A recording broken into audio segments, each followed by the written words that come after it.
The train screamed through the countryside, a steel serpent slicing through fields glazed in silver under the light of the full moon.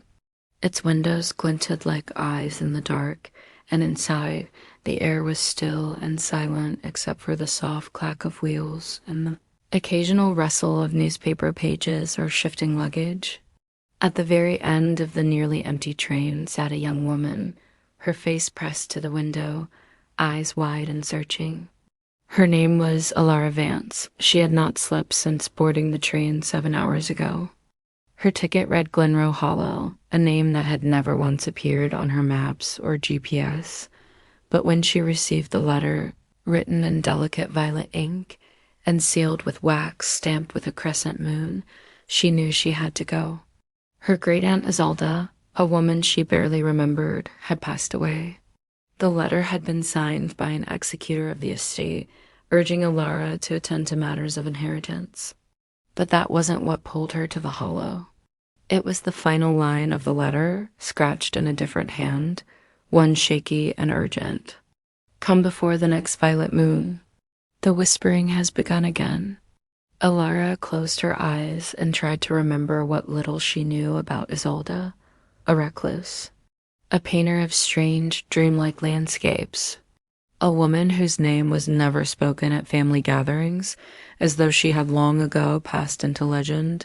No photos, no stories, just silence. The train began to slow. Alara opened her eyes and saw it, a single wooden platform swallowed in thick mist. A flickering lantern hung from a crooked iron pole. There were no signs, no station, just that lonely platform and a narrow path that vanished into a shroud of trees. The conductor walked past her compartment, pausing briefly to glance her way. "Miss Vance," he asked in a low voice. "Yes, this is your stop."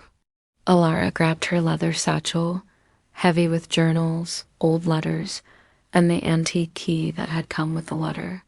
She stepped down onto the platform.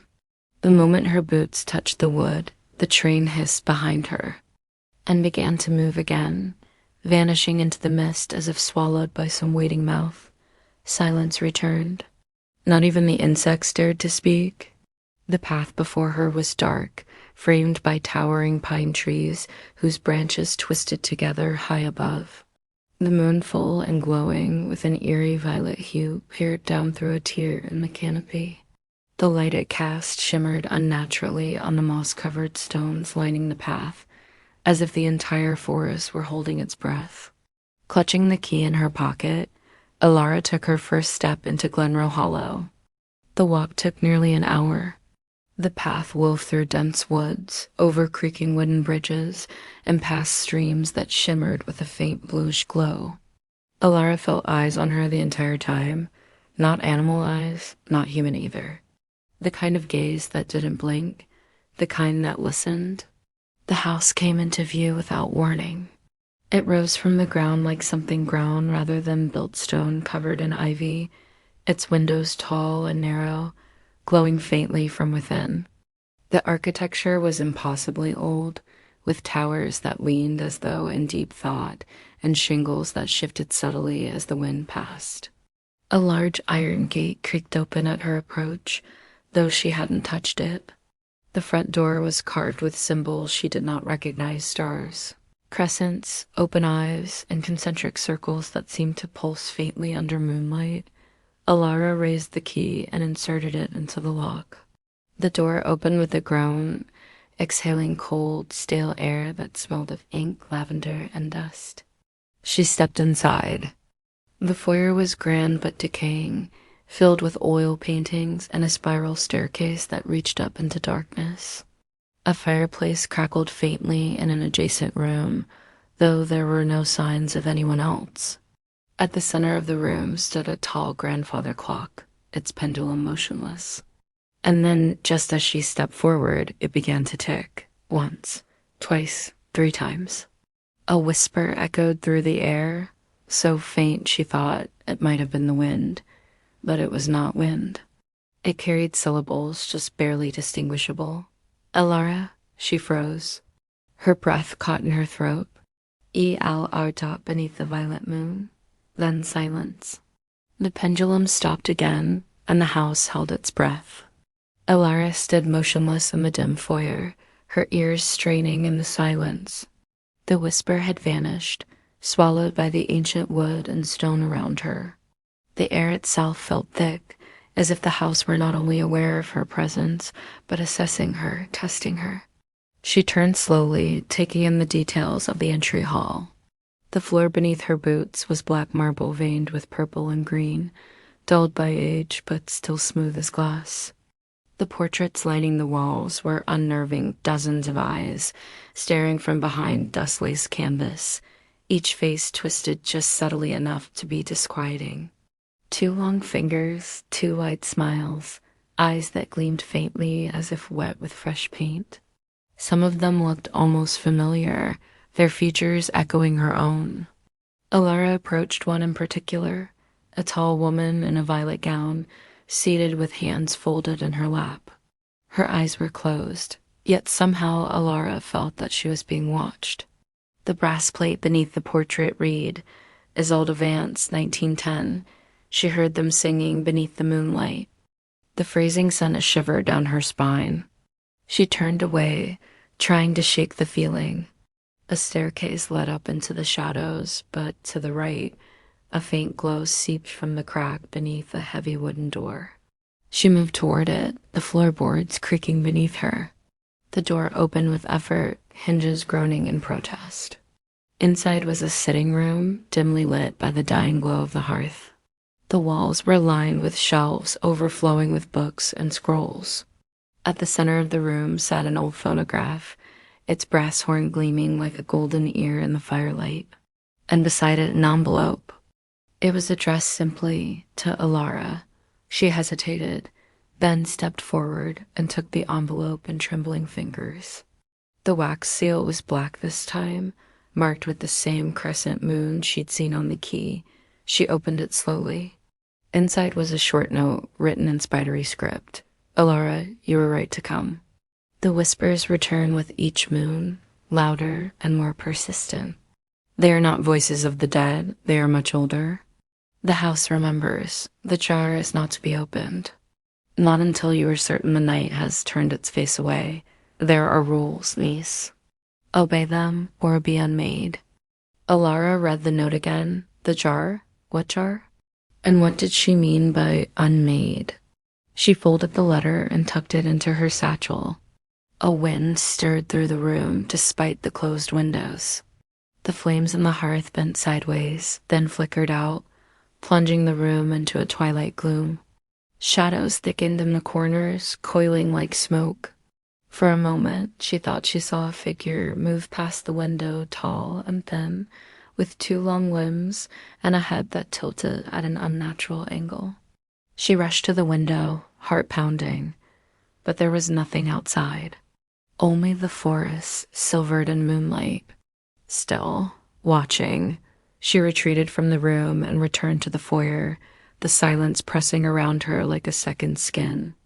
The grandfather clock was still. The pendulum did not swing. She could hear the ticking in her own ears now, phantom and rhythmic. Tick, tick. And then, from above, a sound. A single footstep, deliberate, heavy. Liora turned her gaze to the staircase. The darkness above seemed deeper now, like ink that had pooled and settled. She gripped the banister and took her first step upward. The wood groaned under her weight. A second step. A third. Then, at the top, something moved.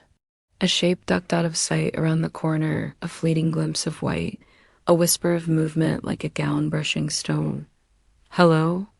Liora called, her voice barely more than a whisper. No response.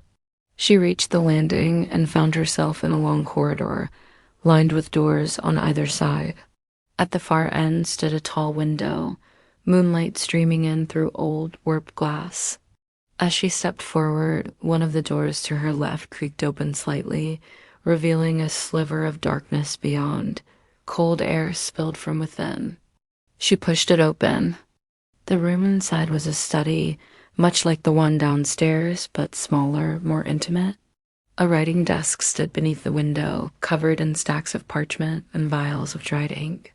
On the far wall hung a single object, a glass jar set into a recessed shelf framed with intricate carvings. Inside the jar was something black, swirling as if alive. Alara stepped closer, breath catching. The liquid or vapor inside shifted as though reacting to her presence. Her fingers itched to touch the glass. But the warning from the letter rang in her ears. The jar is not to be opened. She backed away. Then she noticed something else. Beneath the jar, carved into the shelf itself, were 6 words. Speak not. Listen, they do. Her blood turned to ice. Behind her, the door slowly creaked shut on its own. And outside the window, the violet moon pulsed like a heartbeat in the sky. Alara fled the study, slamming the door behind her. She stood in the hall, chest heaving, heart galloping inside her ribcage like a caged animal. The image of the jar, the black, swirling mass inside it, coiling like smoke yet moving with a terrible intelligence, burned behind her eyelids. She pressed her back to the wall and tried to collect her thoughts. This place was not merely a house. It was a vessel. It held things, memories, secrets, warnings. And it had been waiting for her. Alara, the whisper again, this time closer. Right behind her ear, she spun around, hands out, ready to strike. But the hallway was empty, her breath fogged in the sudden chill.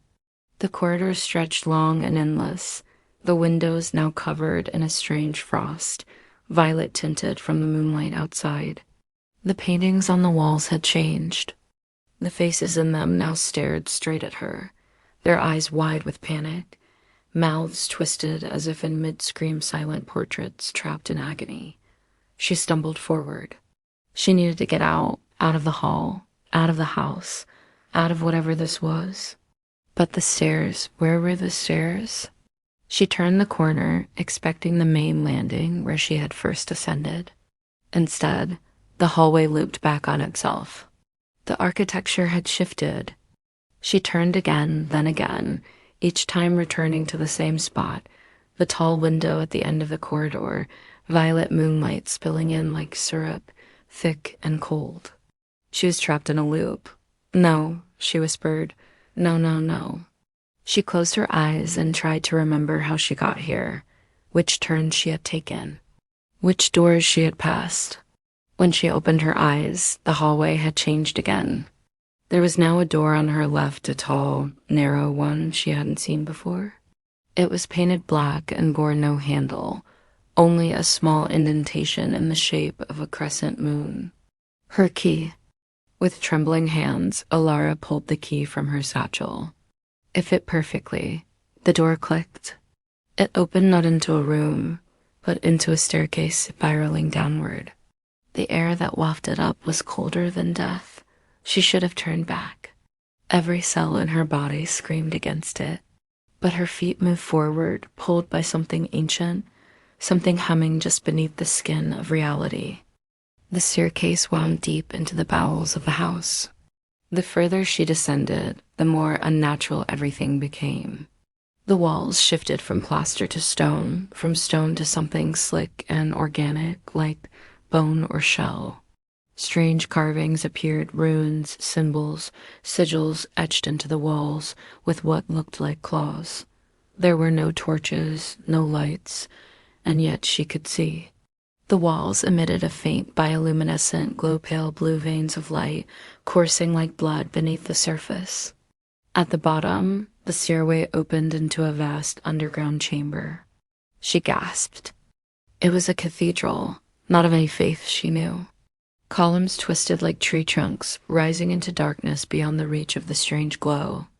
The floor was made of cracked obsidian, and in the center of the room stood a circular well, rimmed with bones, jawbones, to be specific, arranged in a perfect ring.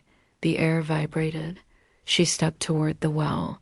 Inside there was no water. Only darkness, endless, whirling darkness. And sound, faint, rhythmic, a chant without words. A language her ears couldn't comprehend, but her bones somehow understood. She reached the edge and peered in, and saw them. Eyes, hundreds of them, blinking up at her from below the surface, wide, pale, human, but not. They moved.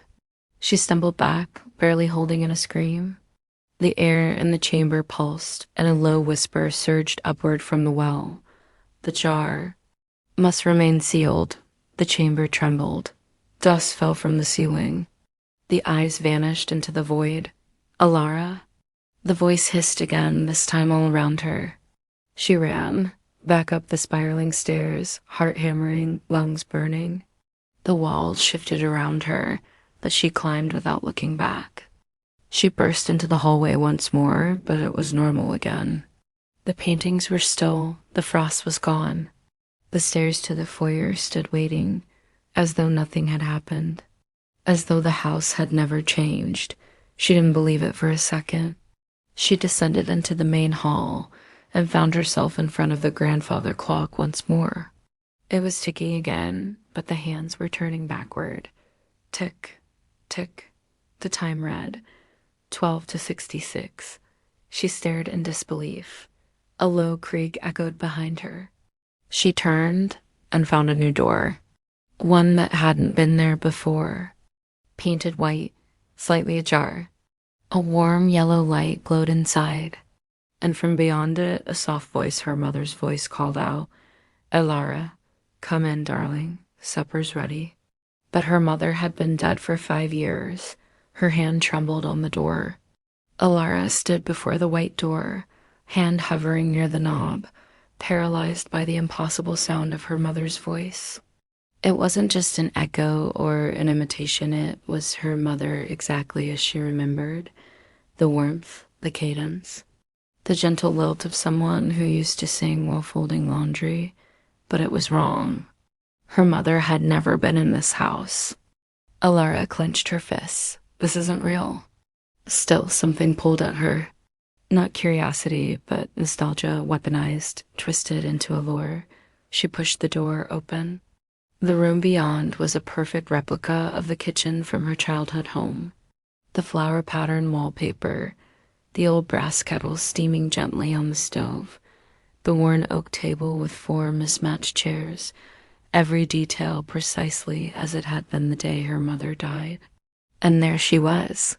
Her mother stood by the counter, humming softly, her back turned. She wore the familiar green cardigan with the fraying sleeves, her dark hair pulled up in a loose bun. She turned slightly at the sound of the door. "Alara, sweetheart," she said with a smile. "You're just in time." Alara's throat tightened. Her vision blurred. She took a hesitant step forward, then stopped. Something flickered at the edge of her vision. A shadow near the ceiling. Subtle, shifting, watching. "Is it really you?" Alara asked, her voice cracking. Her mother smiled wider. "Of course it is. Who else would it be?" Her voice was warm, but off. Like hearing a song you love played just slightly out of tune. The eyes Alara hadn't noticed until now were too dark, too still. They didn't move when her mother blinked. They just stared. Alara backed away a step. "No," she whispered. "No, you're not her." Her mother's face didn't fall. It simply froze. The smile held too long, stretched wider. And then, without moving her lips, she spoke again. "Open the jar, Alara." The room went still. The steam from the kettle stopped mid-rise. The humming cut off. The lights flickered. "Open it." The voice echoed not from her mother's mouth, but from beneath the floor, behind the walls, inside her head. Alara turned and ran. The door slammed behind her the moment she crossed the threshold, nearly catching her coat. She leaned against the hallway wall, gasping, shaking. Her eyes burned with the threat of tears, but she forced them back. The house is using memories against me. It wants me to open that jar. Why? She didn't know. But she was certain now. Opening the jar was the beginning of something the house wanted. Or something it feared. Later that night, she found herself drawn to the library. She hadn't noticed it before. The entrance was tucked behind a tapestry near the staircase, a thick velvet curtain embroidered with a coiling silver serpent. Behind it, a massive circular room with shelves stretching 2 stories high, books stacked to the ceiling in curling, twisting towers. A rolling ladder allowed her to reach the upper tiers, but she stayed on the ground floor. Every book was bound in black or deep purple. No titles, no author names. Only strange sigils on their spines, moon glyphs, arcane symbols, constellations that didn't exist in the known sky. She pulled one free at random. Its pages were filled with diagrams and anatomy sketches, not of human bodies, but things that looked human, almost. Creatures with elongated limbs, eyes on the sides of their heads, mouths beneath their ribs. Scribbled notes in the margins described rituals, offerings, and an entity known only as the listener beneath. The same glyph from the jar was repeated on several pages. She opened another book. This one was written entirely in a language she didn't recognize. The letters seemed to move as she read them, slithering across the page. She slammed it shut. Then a loose sheet fell from between its pages, a hand-drawn map of the manor. But not as it currently stood. There were extra rooms. Entire wings that didn't exist in the physical layout. A sub-basement beneath the underground cathedral. A mirror garden beyond the east wall. And marked in red ink at the heart of it all, surrounded by 13 protective sigils. The whisper jar. At the bottom of the page, a final note. The jar is a seal, not a vessel. Do not break it unless you wish to meet what sleeps beneath the violet moon. Liora folded the map carefully and slipped it into her satchel. Above her, something moved on the upper floor of the library, a scraping sound. Like long nails across the wooden rail, she looked up. A figure stood at the top of the ladder, tall, slender. No face, just smooth skin where one should have been. Its head tilted slightly, listening. Liora didn't move. The figure slowly raised one hand and pressed a long, bony finger to the spot where its lips should be. Then it vanished. Liora barely slept. The manor pulsed around her like a living thing would, groaning as if breathing. Pipes whispering, walls settling in ways that suggested intent rather than age. Every time she closed her eyes, she heard footsteps outside her bedroom. Every time she opened them, there was nothing. Just the violet moon watching from beyond the warped window pane. By morning, if it was morning, she had decided to search for the rooms marked on the strange map. She had to understand what this house was hiding, what the jar was holding back, and what her aunt had spent her life guarding. Liora moved cautiously through the halls, her satchel slung over one shoulder, the map gripped in her gloved hand. She used the violet moonlight as a guide, knowing that natural light barely touched this place. The manor warped during the night, but in the soft hours between dusk and dawn, its shape seemed more stable, or perhaps more merciful. The first room she found was where the map had labeled the mirror garden. The door was hidden behind a full-length mirror in a hallway near the east wing, just as the map had shown. She tested the edges and found a hidden latch behind the frame. With a quiet click, the mirror swung open like a door, revealing a spiral stair descending into a strange glowing space. The mirror garden was not a garden in any traditional sense. The plants were sculpted from glass and bone, flowers with jagged crystal petals, trees with translucent bark and leaves that flickered like flame when touched by light. Pools of silver liquid dotted the space, and around them stood statues, too many statues. All of them in states of horror or pain, their arms outstretched, faces frozen mid-scream. Their details were too precise. Too real. She moved carefully past them, toward the center of the garden. There, beneath a silver tree, sat a single book on a stone pedestal. Its cover was bound in pale, dry skin. Against her better judgment, Liora opened it. The 13th room is not a place, but a memory carved into the bones of the manor. It appears only when the house believes you are ready, when it knows you have begun to listen. Inside the 13th room, all truths are reversed. Time folds, language bleeds, the listener stirs. The jar, its purpose is not to contain, but to delay. Every heir of Glenroe Hollow must decide, preserve the seal, or open the way. Beneath the final line was a painted sigil, the same one etched into the jar. Liora backed away, her heart thundering. She was being given a choice, not now but soon. And the house was waiting for her to make it. She left the mirror garden in a cold sweat, climbed the stair back into the manor proper, and returned to the map. Only one room on it remained unaccounted for. The 13th room. No specific location. No door marked. Just a spiraling glyph where the center of the manor should be. Liora stood in the middle of the main hall, turning slowly in place. She held the map out and followed its lines. Something should be here between the staircase, the library, and the sitting room, but there was only wall. She stepped forward and placed her hand on the wallpaper. The pattern beneath her fingers shifted, a faint vibration, like something breathing just beneath the surface. She pressed harder, and the wall gave way. Not like a secret door or a passage, but like pushing through water that forgot it was solid. The air bent. The room warped. She fell forward into darkness. When she opened her eyes, the world had changed. The 13th room was silent, vast, and completely colorless. No furniture, no windows. Just endless white, like she had been swallowed by a snowstorm that had forgotten to howl. Her footsteps echoed beneath her, but there were no walls, no ceiling, only fog. And then movement. Figures emerged from the mist, dozens of them. Shadows shaped like people, but wrong. Their heads were crowned with antlers. Their arms were too long.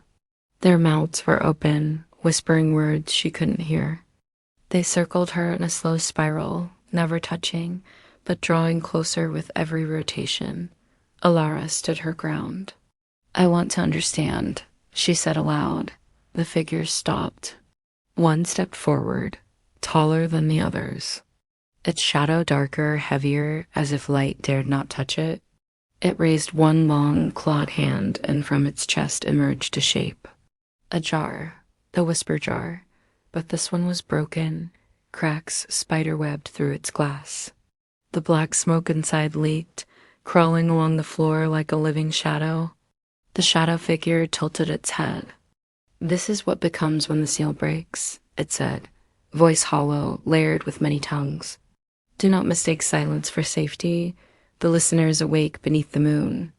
Aliora's mouth went dry. "What is it?" she asked. The figure stepped closer.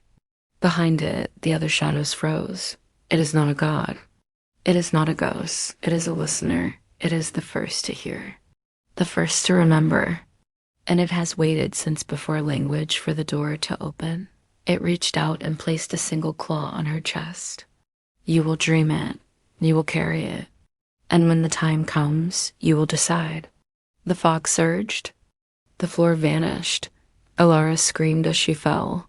She awoke on the floor of her bedroom, cold sweat clinging to her skin, the violet moon pouring light through the window. And on her desk, though she had not placed it there, sat the jar, waiting.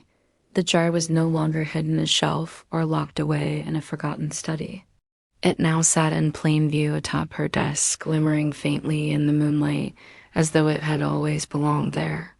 Liora approached it slowly, as if it might leap at her. The glass was ice cold. The swirling darkness inside moved lazily now, as if it too had just woken from sleep. And carved into the wood beneath it, fresh, still curled with shavings, was a message. "You've begun to listen." Liora backed away, breath catching in her throat. The dream, or whatever it had been, wasn't fading like normal dreams.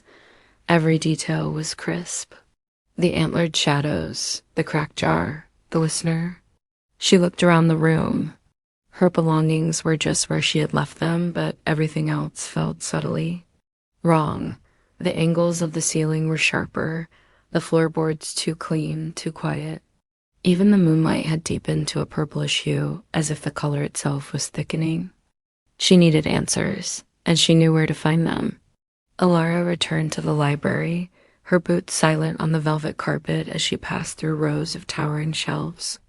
She didn't know what she was searching for, only that she would know it when she found it.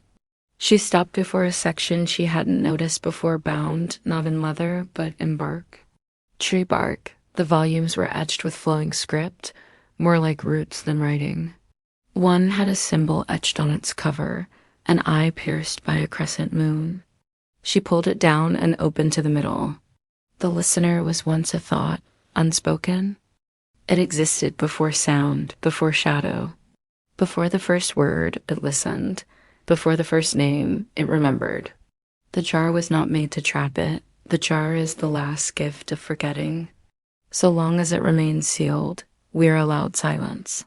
But should the seal fail, it will speak again, and once we hear it, we cannot unhear it. Beneath the text, a sketch of the jar. But this version was sealed with 13 locks, each shaped like a mouth. 13 mouths, 13 keepers. Alara turned the page and found sketches of people, each labeled with a date and a sigil. At the bottom, the most recent entry. Isolde Vance, minus 1996, keeper of the final mouth beneath it, in hastier handwriting, Alara Vance. Chosen by the house, the book fell from her hands. She stumbled backward, hitting a low table, sending a stack of books tumbling with a muted thump. Her chest tightened, her ears rang, the room seemed to tilt. She was chosen? She hadn't just inherited a house, she had inherited a burden, a lineage of silence, of guardianship, of madness. That night, the dreams deepened. She lay in her bed, the jar beside her glowing faintly in the dark, and her mind was no longer her own. She stood in the 13th room once more, the fog thicker than ever, the shadows clearer now. They whispered constantly, sounds without words, but filled with meaning. They encircled her again, hands outstretched, not threatening now, but pleading. One stepped forward. It bore no face, but its voice was painfully familiar. Her own. We are echoes, it said. Every keeper becomes a whisper in time. We do not die. We dissolve. Another shadow stepped forward. This one smaller, delicate, trembling. Isolde. Her voice was broken and fading. I tried to warn you, Alara. I tried to leave the path for you to find, but the house eats memory. It's what keeps the listener asleep. Forgetting is the seal. Alara stepped toward her, tears welling in her eyes. What does it want from me? Isolde's shadow lifted its arms and pointed not at Alara, but into her. You are the 13th mouth, the final lock. You're not just meant to guard it, you're meant to hold it. The fog howled. The world twisted, and Alara awoke screaming. The mirror across the room cracked violently, a spiderweb of fractures blooming from the center.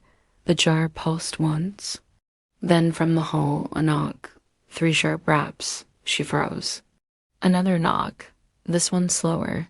She approached the door, hesitating only a moment before pulling it open.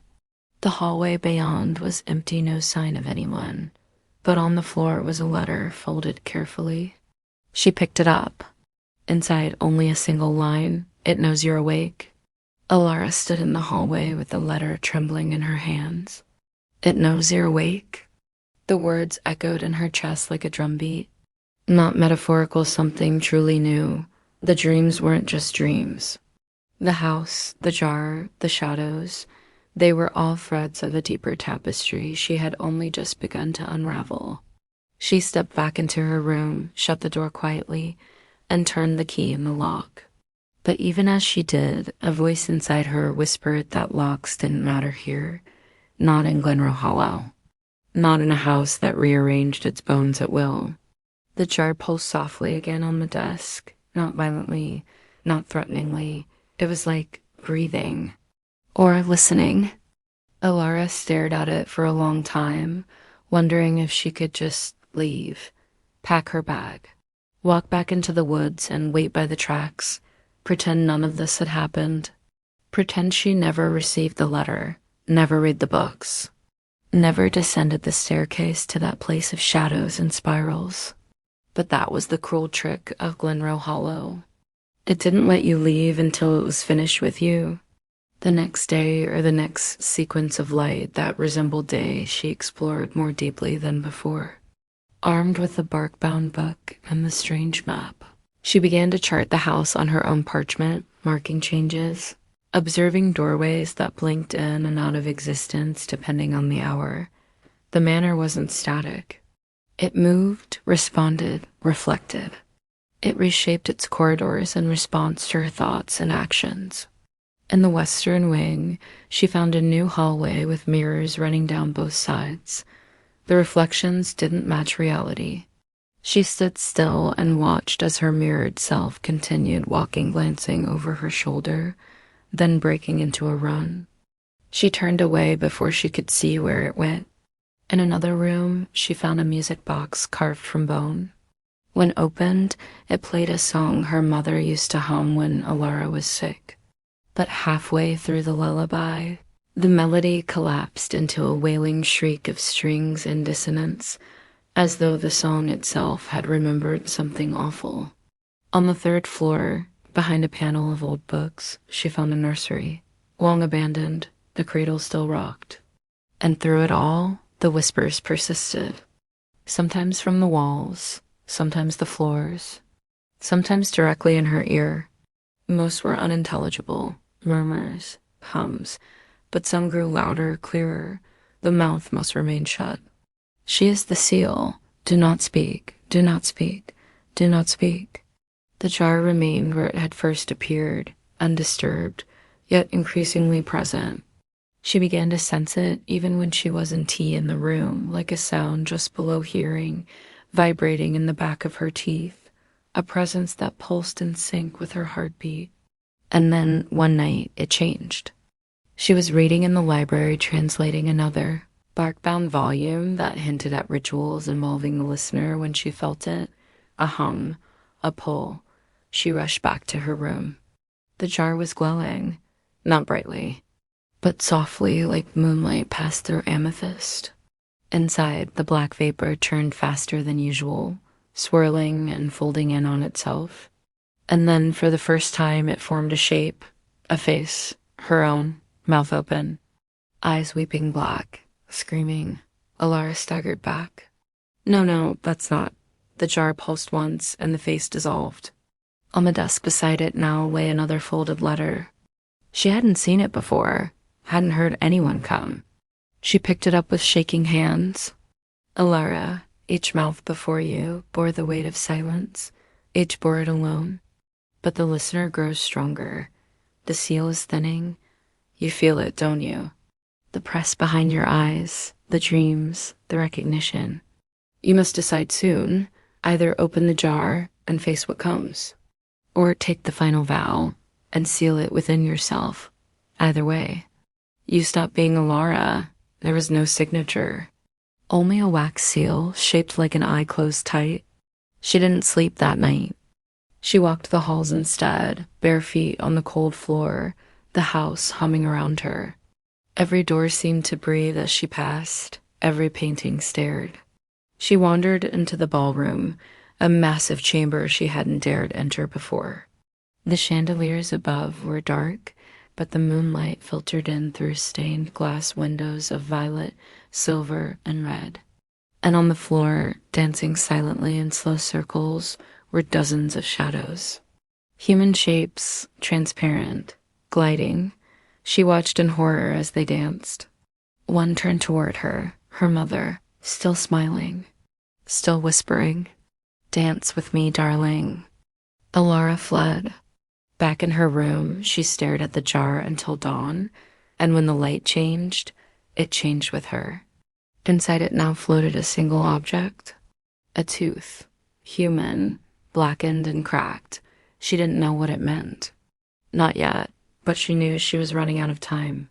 The tooth remained inside the jar for 3 days. Each day it darkened. Each night it grew. By the 4th morning, it was no longer just a tooth, but a full row of them, half a jawbone, suspended in the swirling smoke, perfectly preserved. Alara couldn't bear to look at it for long. When she did, she swore she saw something chewing, grinding, mouthing words that hadn't yet been spoken. She didn't eat, barely drank. The house fed her instead on dread, on whispers, on revelations, and dreams. Every time she closed her eyes, she found herself walking a path of bones through a violet forest. Trees bled ink, the air hummed with voices she couldn't escape.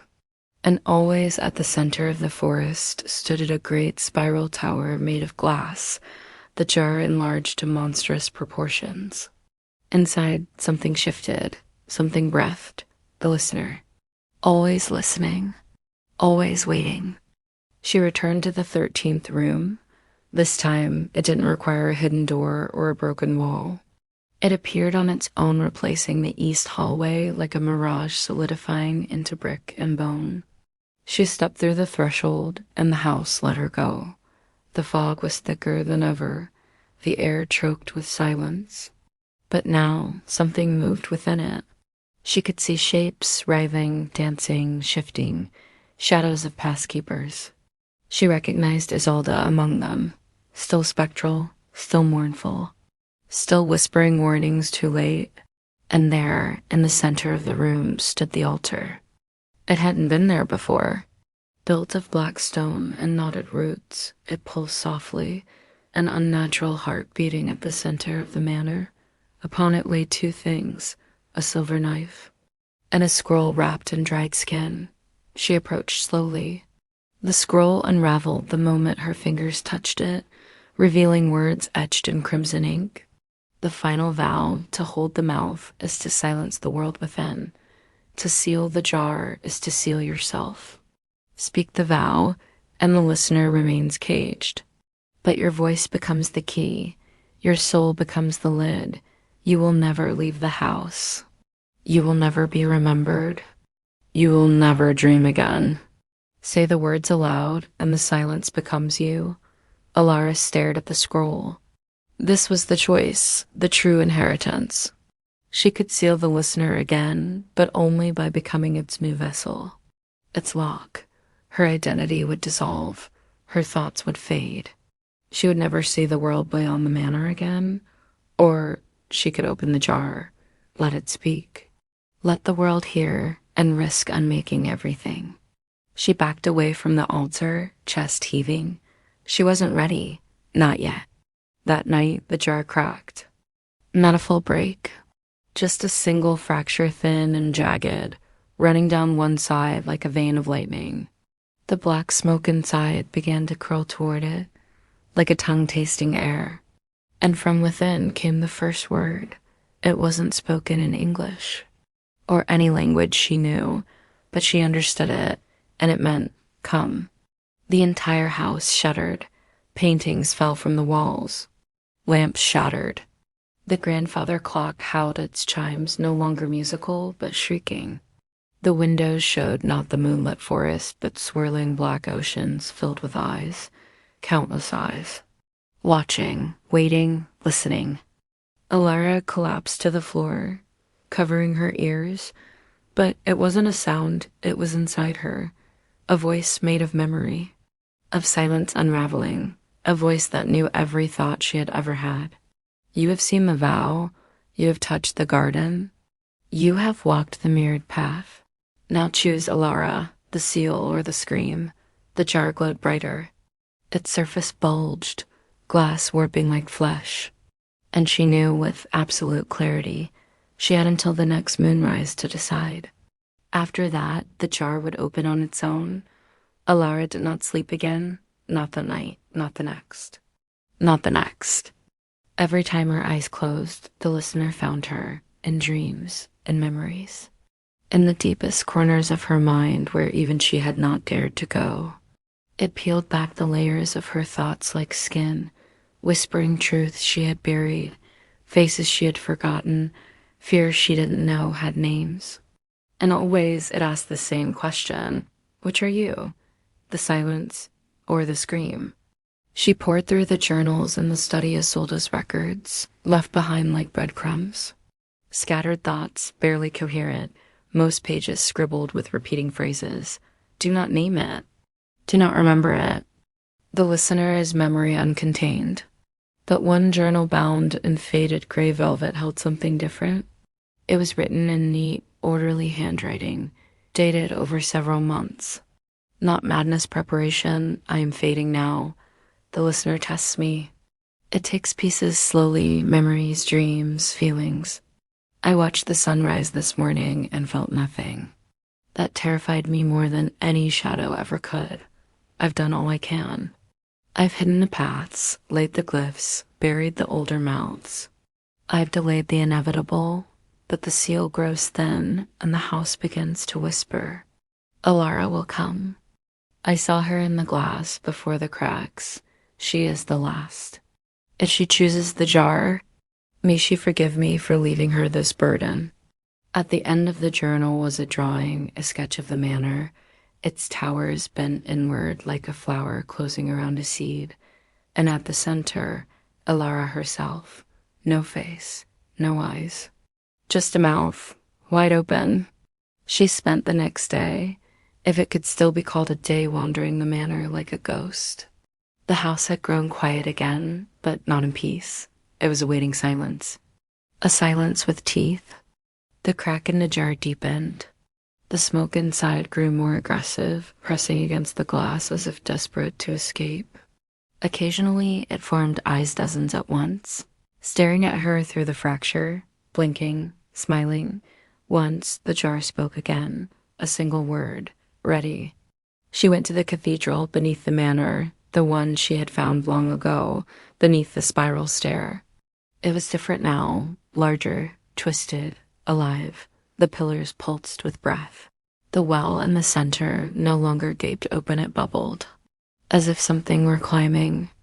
The same bone-ringed rims stood around it, but now teeth had sprouted between the jawbones, full sets of fangs, clacking softly in a rhythm that matched her heartbeat.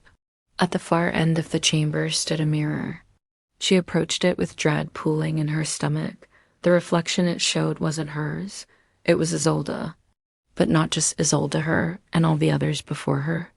The past keepers, mouths sealed, eyes hollow, souls locked in a shared silence. They moved in perfect unison and raised their arms. And in a voice that sounded like one mind made from many mouths, they said, "Choose, Liora." She shook her head. "I can't."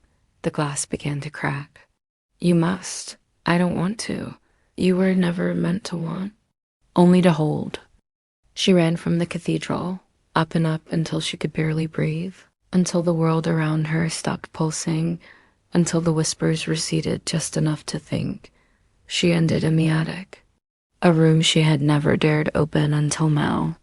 It smelled of wax and dust and something older salt, perhaps. Or ash. There was only one thing inside. A circle drawn in chalk on the warped wooden floor. At its center sat an old phonograph, not plugged in. Not wound, just there. She stepped into the circle. The moment her foot crossed the chalk, the phonograph began to play.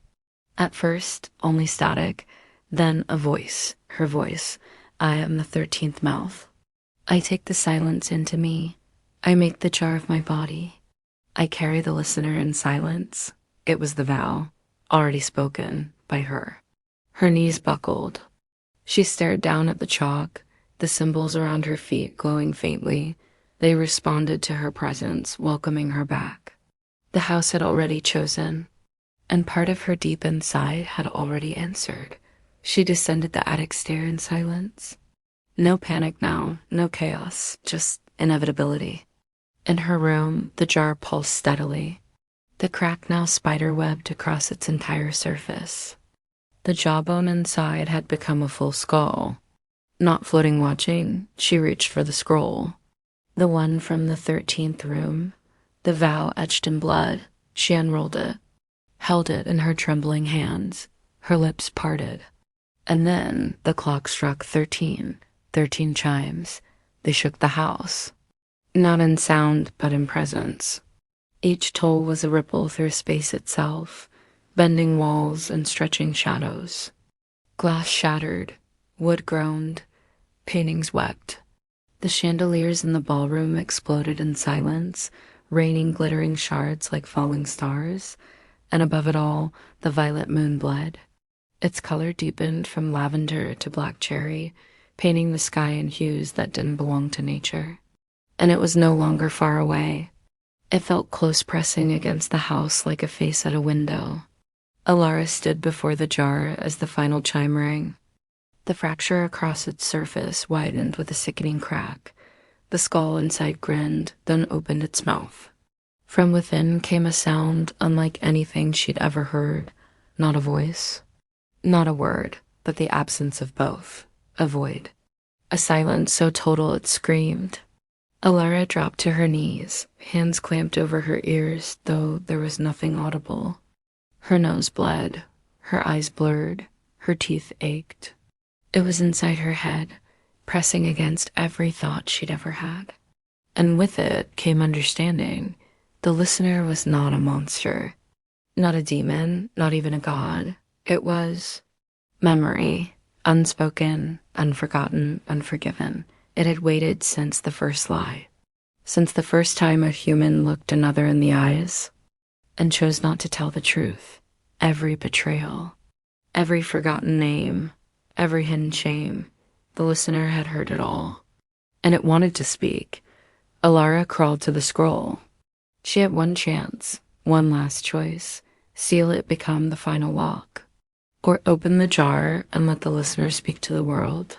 Her fingers hovered over the parchment. The words were still there, waiting. I am the 13th mouth. But something stopped her. A whisper not from the jar, not from the house, but from inside her own heart. What if the world needs to hear? She froze. What if silence was the wrong answer? What if the listener was not punishment, but truth? Alara stood slowly, the scroll falling from her hands. She looked into the jar, the smoke parted. And there, staring back at her, was herself, not as she was. As she had been, a child. A girl clutching a cracked music box, eyes wide, tears falling, mouth shut tight. She remembered that day. The day she found her mother sobbing in the hallway, screaming into a pillow because the pain was too much. The day Alara chose not to speak, not to tell anyone. The day she became a keeper of a different silence. The listener wasn't alien, it was human. A mirror made from every buried truth. Her decision was made. She reached forward, wrapped her hands around the jar. It pulsed once, twice, then shattered. There was no explosion, no blinding light. Just sound. An endless wave of it. Laughter, weeping, screams, names, secrets, regrets, love, rage, songs never sung. Apologies never given. Cries of children, confessions whispered into empty rooms. All of it, every voice, every silence rushed out at once. The listener spoke, and the world listened. The manor cracked in half. Its walls peeled open like a blooming flower. The cathedral below erupted into a spiral of bone and light. The violet moon fell from the sky, shattering into dust that rained down in streaks of memory. And in the center of it all, Alara stood, arms outstretched, mouth open, eyes wide. Not screaming, singing. Her voice joined the tide. Her truth among truths. She was no longer the 13th mouth. She was the first ear, the first to listen without fear. When the dust cleared, Glenroe Hollow was gone. In its place, a field of stillness. Where people pass, they sometimes hear whispers on the wind. Some say it's haunted, some say it's cursed. But others, those who know what it means to carry silence in the chest like a stone, they say it's something else. They say it's where truth lives, beneath the violet moon, and it is always listening. The jar was gone. The house was gone. Alara stood alone in the aftermath, barefoot in the tall grass where Glenroe Hollow once stood. The land around her had shifted, made new. No signs of walls or windows or staircases twisted by time. Only silence, thick and warm, settling over her like a second skin. But it wasn't the same silence she had known. This one listened back. The air shimmered faintly. Colors didn't behave the way they should, blues bending into reds, shadows pooling in odd places even with no sun above. The sky still bore the faint smear of violet where the moon had fallen, a bruise across the heavens, and the whispers. They never fully stopped. They had changed soft, drifting, no longer piercing her mind, but walking beside her like ghosts in old clothes. Sometimes they were voices she recognized, sometimes not. They told stories, they sang lullabies, they confessed secrets meant for the grave, and Liora listened, because that was her role now. The seal had broken, the listener had been heard, and now the world was changing. She walked for what felt like days, or maybe minutes. Time didn't behave normally anymore. Birds flew overhead, their wings beating soundlessly. A fox passed her on a hill, pausing to look at her with two human eyes. In the distance, she saw a house crumble into ash, then reform itself, brick by brick, backward. Memory was leaking into the world like blood through bandages, and people were starting to feel it. She reached the town near the forest edge. The people there didn't recognize her, at least, not with their eyes. But some stared too long. Others tilted their heads, as if listening to a song only she could hear. A few flinched when she passed, murmuring things like, "Don't look her in the eye," or "She walks with the dead wind." But others followed her, without knowing why. They called her the Violet Saint, the Last Whisper, the Hollowborn. And she never spoke. She didn't need to. When she stood still, people remembered. Things they'd buried deep, regrets, shamas, lost names, forgotten promises. Her presence pulled it from them gently, like lifting a veil, and left in its place not guilt, but clarity. Some wept, some sang. Some simply stood beside her, quietly. They all heard something, and they all left changed, but Liora still dreamed. And her dreams were not peaceful. In them, she walked the halls of Glenroe Hollow again, each time different, each time deeper. Doors led to places that shouldn't exist, black oceans filled with clocks, staircases made of weeping hands, gardens where every flower whispered her name. At the end of every dream, she came to a door carved in her own face, and behind it, a voice, not the listener. Something else, older, watching, waiting, listening to the listener. One night, as she camped beside a river that had once run behind Glenroe Hollow, she heard another voice reel this time. A child's voice carried on the wind. "Miss," it called. She turned. A boy stood behind her, barefoot, clutching a faded teddy bear. His eyes were wide, frightened not of her, but of something chasing him. "It followed me," he said, out of a story. Liora knelt. "What followed you?" He trembled. "The man with the mouths. He said you let him out, that he remembers everything now." The air grew cold. The river froze solid in an instant, and from the woods behind the boy, laughter, not joyful, not cruel, but knowing. Liora stood slowly, brushing dust from her coat. She placed her hand gently on the child's shoulder and turned him toward the path behind her. "Go home," she said softly. "You don't need to hear this." The boy hesitated. "But I don't have a home. You will soon." He nodded, then disappeared into the grass. And Liora turned to face the woods. The violet moon flickered back into the sky, impossibly close. And the laughter faded into words. "You opened the first jar. How many more will you break, little mouth?" Liora stepped forward. The forest swallowed her, and behind her, in the tall grass where she had once stood, the earth cracked open. A second jar larger than the first rose from the soil, slick with blood and memory. Its glass was already humming, already listening, Already waiting, the forest had changed. It no longer resembled the thick green woods Alara had known as a child, the ones that crept quietly around the edges of Glenroe Hollow.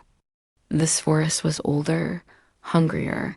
The trees here had eyes hidden beneath their bark, watching her as she passed. Their leaves shimmered with words she didn't understand, fluttering like tongues instead of foliage. Alara walked barefoot now, no longer bothered by the cold earth or the soft teeth-like stones that occasionally jutted from the dirt.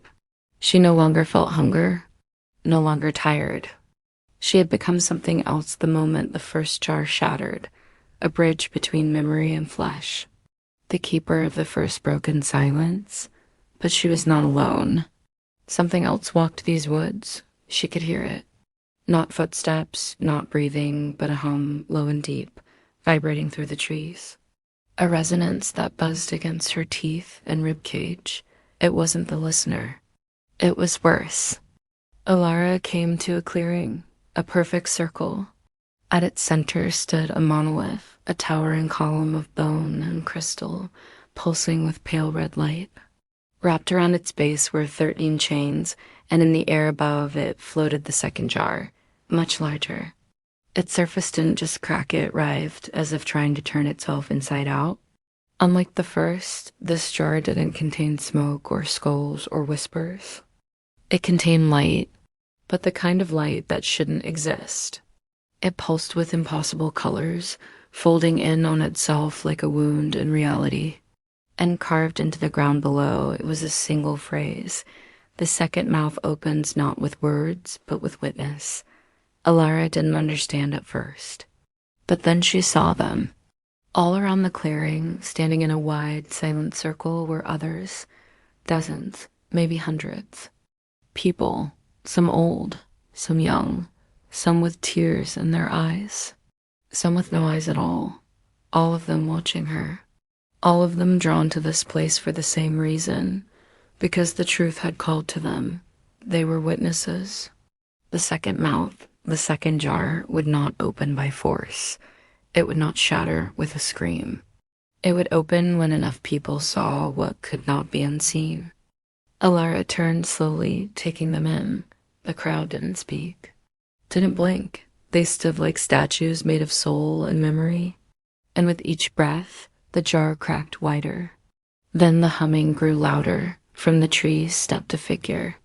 Not human, tall, emaciated, dressed in a long black coat that shimmered with runes and teeth. Its face was not one face, but many stacked and shifting. Dozens of mouths, whispering in tandem. Some wept, some laughed, some simply hung open in silence. Alara knew this creature from her dreams, the one the boy had named. The man with the mouths. He stepped forward, each footfall twisting the grass beneath him into ash. "Alara," he said, with 50 voices at once. She didn't answer. "You opened the first," he continued, smiling with a jaw that didn't belong to him. "Do you know what that makes you?" "I'm the listener's vessel," he laughed. A sound like knives on porcelain. No, that was the test. You passed, or failed. It doesn't matter anymore. The listener was only the first memory. He gestured to the jar above the monolith. That is older. That is grief, not the kind we speak. The kind we carry in silence. The kind we never admit. He stepped closer, and I am the keeper of what comes next. Alara raised a hand, and the wind howled. The witnesses began to murmur. Not in fear, but in recognition. They too had buried grief. They too had kept it sealed. And now it was being seen.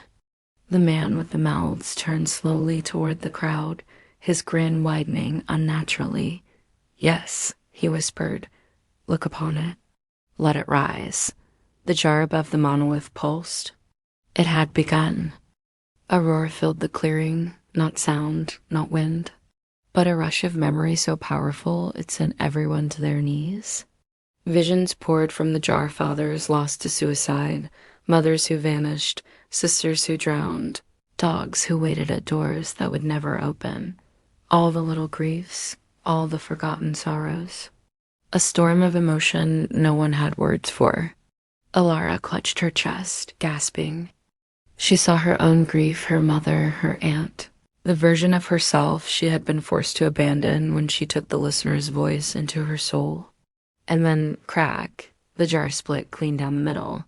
A blinding light poured out, and with it, a sound like the breath after a long sob. Not pain, not relief. Release. The second mouth had opened, and grief had been witnessed. The man with the mouths howled in delight, his many jaws singing in harmony, but Liora saw something else. Behind him, rising from the broken jar, came a third shape. This one was not a vessel, it was a door. The third shape rose like a monolith torn from the sea of light towering, angular, impossible. It had no handle, no hinges, no seams. It was neither wood nor stone, but something ancient, alive, and mourning. A door made not to be opened, but to remember it once was. The crowd of witnesses fell silent. Even the man with the mouths stopped his celebration. He turned toward the door with a look Liora had not expected fear. "No," he said softly. "No, not now. It's too early." But the door had already begun to breathe. Every few seconds, it would expand slightly, swelling as if drawing in the grief that now filled the air like pollen. The wind grew still. The light from the cracked second jar flickered and died. The door was feeding. Liora approached it. Each step felt like wading through the memory of drowning. Her lungs burned, though she wasn't underwater. Her skin prickled with cold that came not from temperature, but absence, of comfort, of joy, of peace.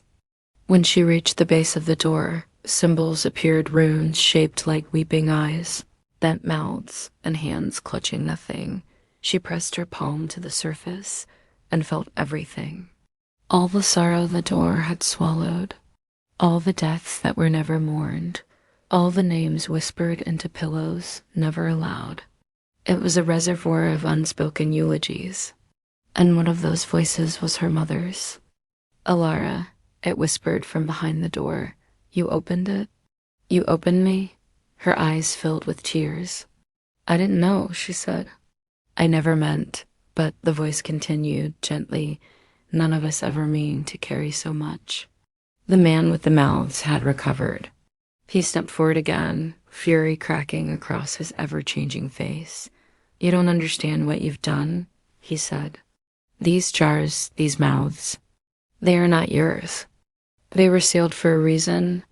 Liora turned to him, eyes glowing faintly now with the memory light from the second jar. "You fed on our silence," she said. "You wore our grief like a cloak. But that ends now." He smiled with 20 mouths. "You think releasing sorrow will heal the world? You think memory will free anyone? No grief is hunger. And this door? It leads to what grief becomes when no one listens." She stepped aside. "I'm not afraid anymore." And the door opened. There was no flash, no explosion, just revelation. The door swung wide into an endless void, but this wasn't the absence of light. It was the weight of memory made real. The pressure of every buried heartbreak pressing outward like wind against glass. And within it stood a shape, vast, shifting, familiar. It had Liora's face, her mother's voice, her aunt's eyes. But it wasn't any of them. It was all of them. It stepped through the threshold, barefoot, wrapped in robes made of letters never sent and lullabies never finished. "I am the sorrow keeper," it said. Born from the second jar, carried by the watchers, fed by the silence between names, the man with the mouths hissed, "You should not exist." "And yet I do," said the sorrow keeper, gazing down at him. "And you will fade, for your time has passed." He lunged forward, but the witnesses moved, all at once. Dozens of hands reached out, not to fight, to embrace. They pulled him in, whispering their truths, their wounds, their names, and his many mouths choked on them. No longer whispers to manipulate, but confessions too honest to twist. He screamed, and with a final shriek of dissolving laughter, he collapsed into ash.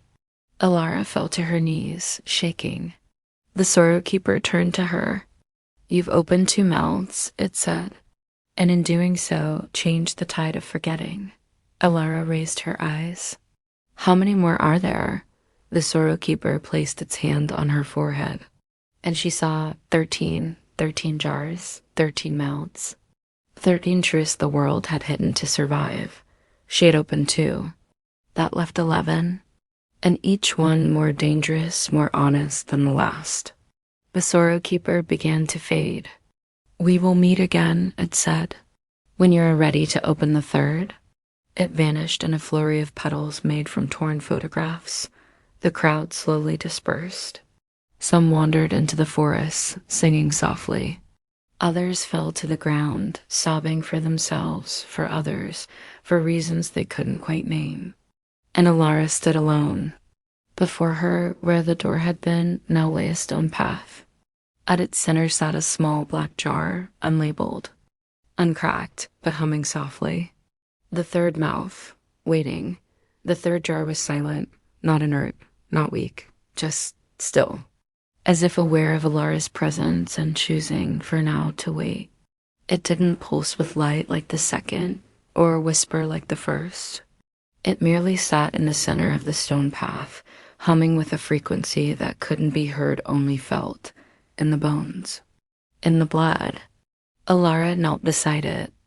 This one was smooth, obsidian black, etched faintly with a symbol unlike the others, an eye carved sideways, like it had been watching from a different dimension.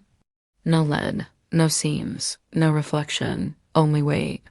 She reached out, but before her fingers could touch it, a voice bloomed behind her.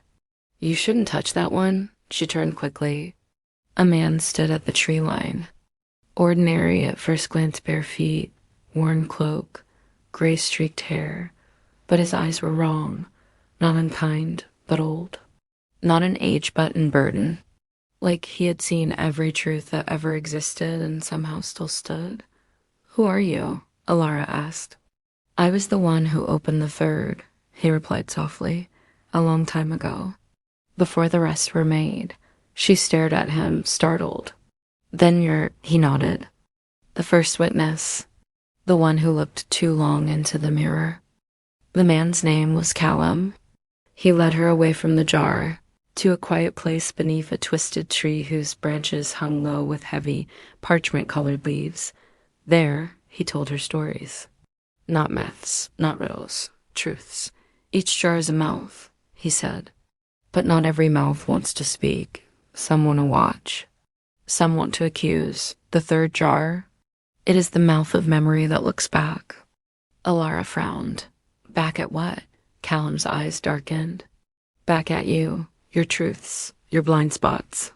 The things you believe you've escaped." He touched the bark of the tree, which pulsed softly beneath his fingers. "This mouth doesn't speak until you re-ready to see yourself as others see you and as you truly are." She felt something cold turn in her gut. "So what's inside it?" He gave her a look filled with sorrow, reflection, and everything it brings with it. That night, Liora dreamed of herself, but not from her eyes. She stood across from herself in the dream, watched her own face twist with guilt, with silence, with the weight of inherited madness. And behind her, 13 mirrors stood in a perfect circle, each one showing a version of her life that could have been. One where she left the house, one where she became her mother, one where she never received the letter, one where she opened all 13 jars at once, and one where she never existed at all. The mirrors spoke, not with voices, but with feeling. She saw how others remembered her, how others feared her, how others misunderstood her. She saw the lives she touched without knowing, the damage she caused trying to protect herself. And the love she never accepted. She woke gasping. The 3rd jar sat beside her now, closer than before. Its surface now faintly reflective, just enough to show a distorted version of her face. Her reflection smiled. She didn't. Liora carried the jar to the base of the twisted tree where Callum waited. "I'm ready," she said. He nodded once, "Then I leave it to you." And just like that, he vanished, not with ceremony, not with light, just gone. Like a thought finally let go. She sat before the third jar and took a breath. She did not try to open it. She did not try to break it. Instead, she looked into it, and the jar began to glow. Not brightly, but steadily. Her reflection shifted, deepened, multiplied, and then spoke. Not with sound, but with memory. She was in her childhood bedroom. Her mother sat beside her, humming a tune, one hand running through Alara's hair. Outside, the storm raged, thunder cracking across the night. "Tell me the truth," her mother said. Young Alara looked up. "About what?" "About how you feel. Don't keep it locked away." "I'm fine," she whispered. "No," said her mother. "You're afraid. And if you don't speak it now, it'll grow teeth." The vision shattered. Liora blinked. The jar was open, not broken. Just open. Inside was her face. Clear and complete, but with something she hadn't seen before. Understanding. And a single tear trailing down one cheek. A whisper curled through the air. "You have been seen." The jar turned to ash in her hands.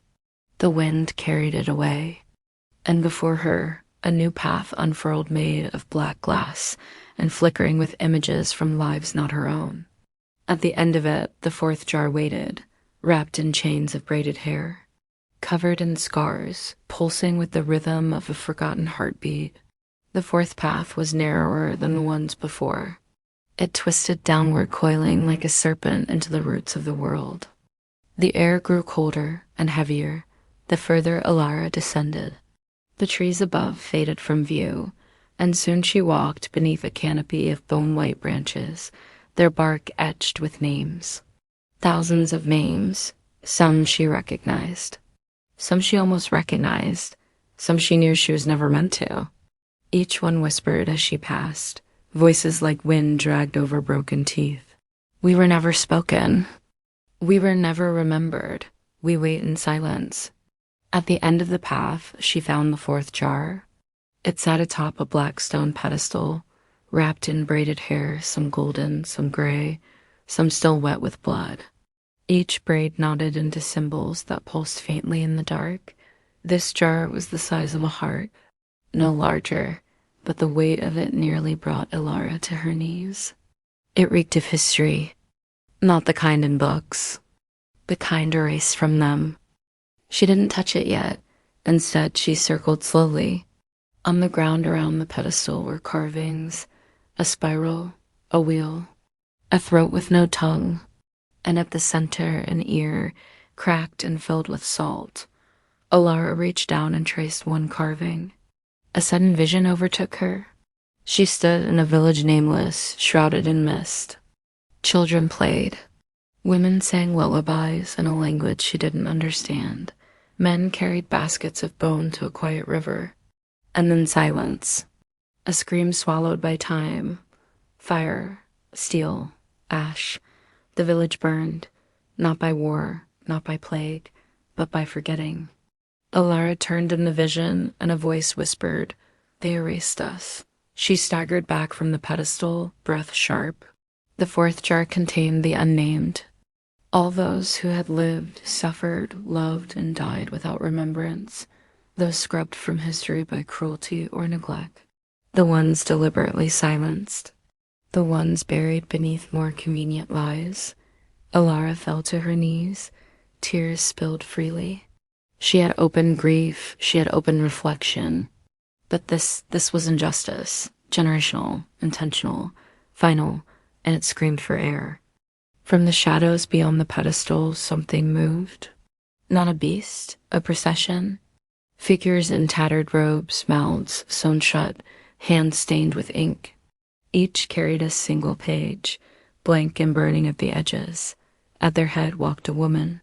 Her face was hidden beneath a veil of feathers, her skin covered in hundreds of tiny tattoos, names scrawled in languages long dead.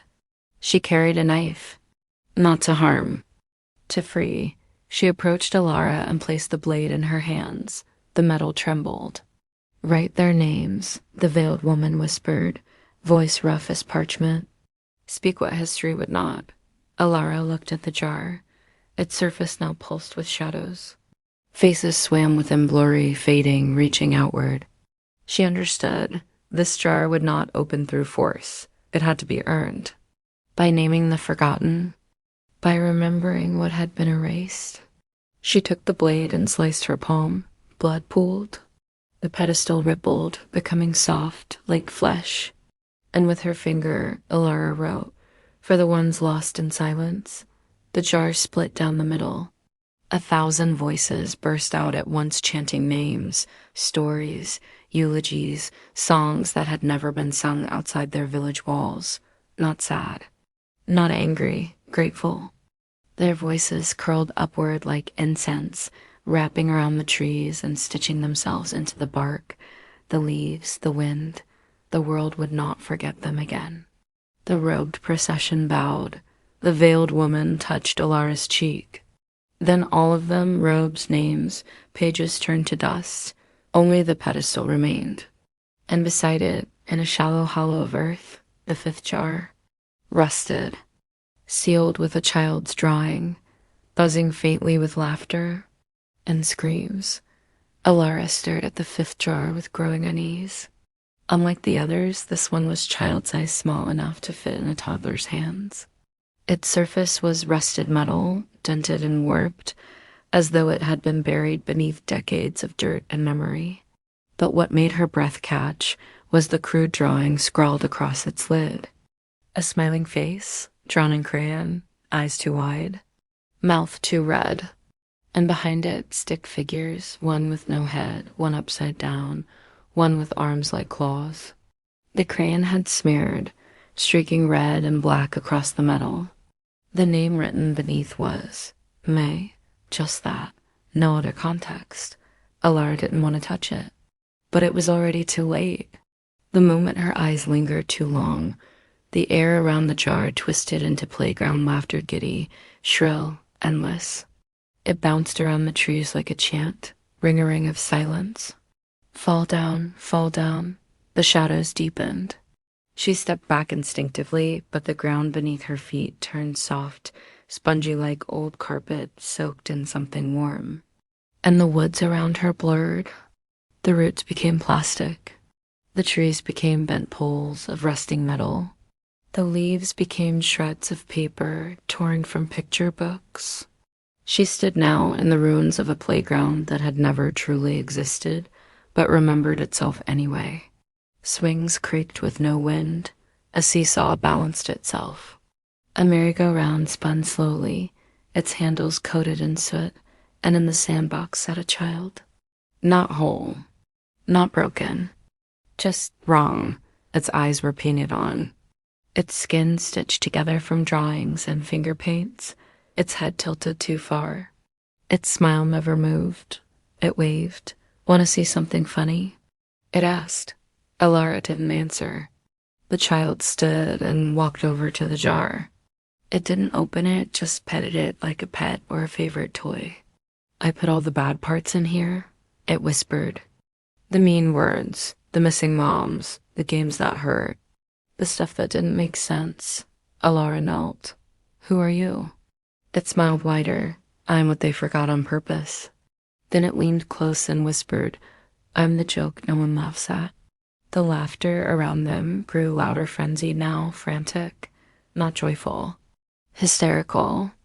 Alara's mind flashed with images. A child being told it was just a game after waking from a nightmare. A little boy locked in a closet as punishment, singing to himself in the dark. A girl hiding bruises with glitter. A group of children pointing at one who didn't speak, chanting his name like a curse. This jar didn't contain memory. It contained mockery. The things we do to children and the lies we tell them afterward. It was funny. "You're too sensitive. You'll forget." But they don't. The 5th mouth was laughter made cruel. Alara's throat closed. The jar shuddered. A sharp hiss escaped the lid, like pressure building under the giggles. The child creature turned to her, eyes bleeding ink. It's gonna pop soon. What happens when it does? Its voice dropped to a whisper. Then everyone remembers the punchline. And it grinned. She knew what she had to do. The jar wasn't meant to be shattered. It had to be heard. Accepted. So she sat beside it, legs crossed, heart pounding. And she began to speak, to tell a story, her story. The one she never told anyone, of being 9 years old, of hiding under the stairs when the yelling started, of pretending she didn't hear, of laughing when she wasn't supposed to, of being told that's not how good girls act, of believing for too long that if she just smiled enough, the fear would go away. The playground grew still. The laughter faded. The child sat beside her now, quiet, listening. When she finished, the jar let out a final hiss and opened. No explosion. Just a soft sigh like air leaving a balloon. From it rose a single sound, a giggle, small, sincere, unbroken. The child stood, holding the sound like a balloon in its hands. Thanks, it said. Now it's just a joke again. Not a weapon. And it walked into the fog, fading into the play structures that now shimmered with golden light. The jar turned to soft clay. Liora pressed her thumb into it, leaving a mark. It melted into the ground, and from the roots below, a new vine curled upward. It held the sixth jar. This one was bone white, bound in silver wire. The air around it smelled like medicine, and the whispers it released were not in words, but in breaths, ragged, shallow, final. The sixth jar exhaled, not a gust, not a wind. Just the faint, unmistakable sigh of someone dying caught in the pause between heartbeats, in the thin place where soul and silence touch. Liora stood motionless as the vine slowly lowered the jar into her waiting hands. It was cold. Not just temperature, but absence. The kind of cold that came when a hospital room went quiet. When the ventilator stopped. When the curtain was drawn and no one knew what to say. The jar's surface was smooth, like bleached bone, bound tightly in silver wire, delicate, surgical, purposeful. Each loop seemed to tighten when she touched it, as if testing her fingers. On its base, in tiny script, for the moments that held no witness, Liora sat beside the jar and listened.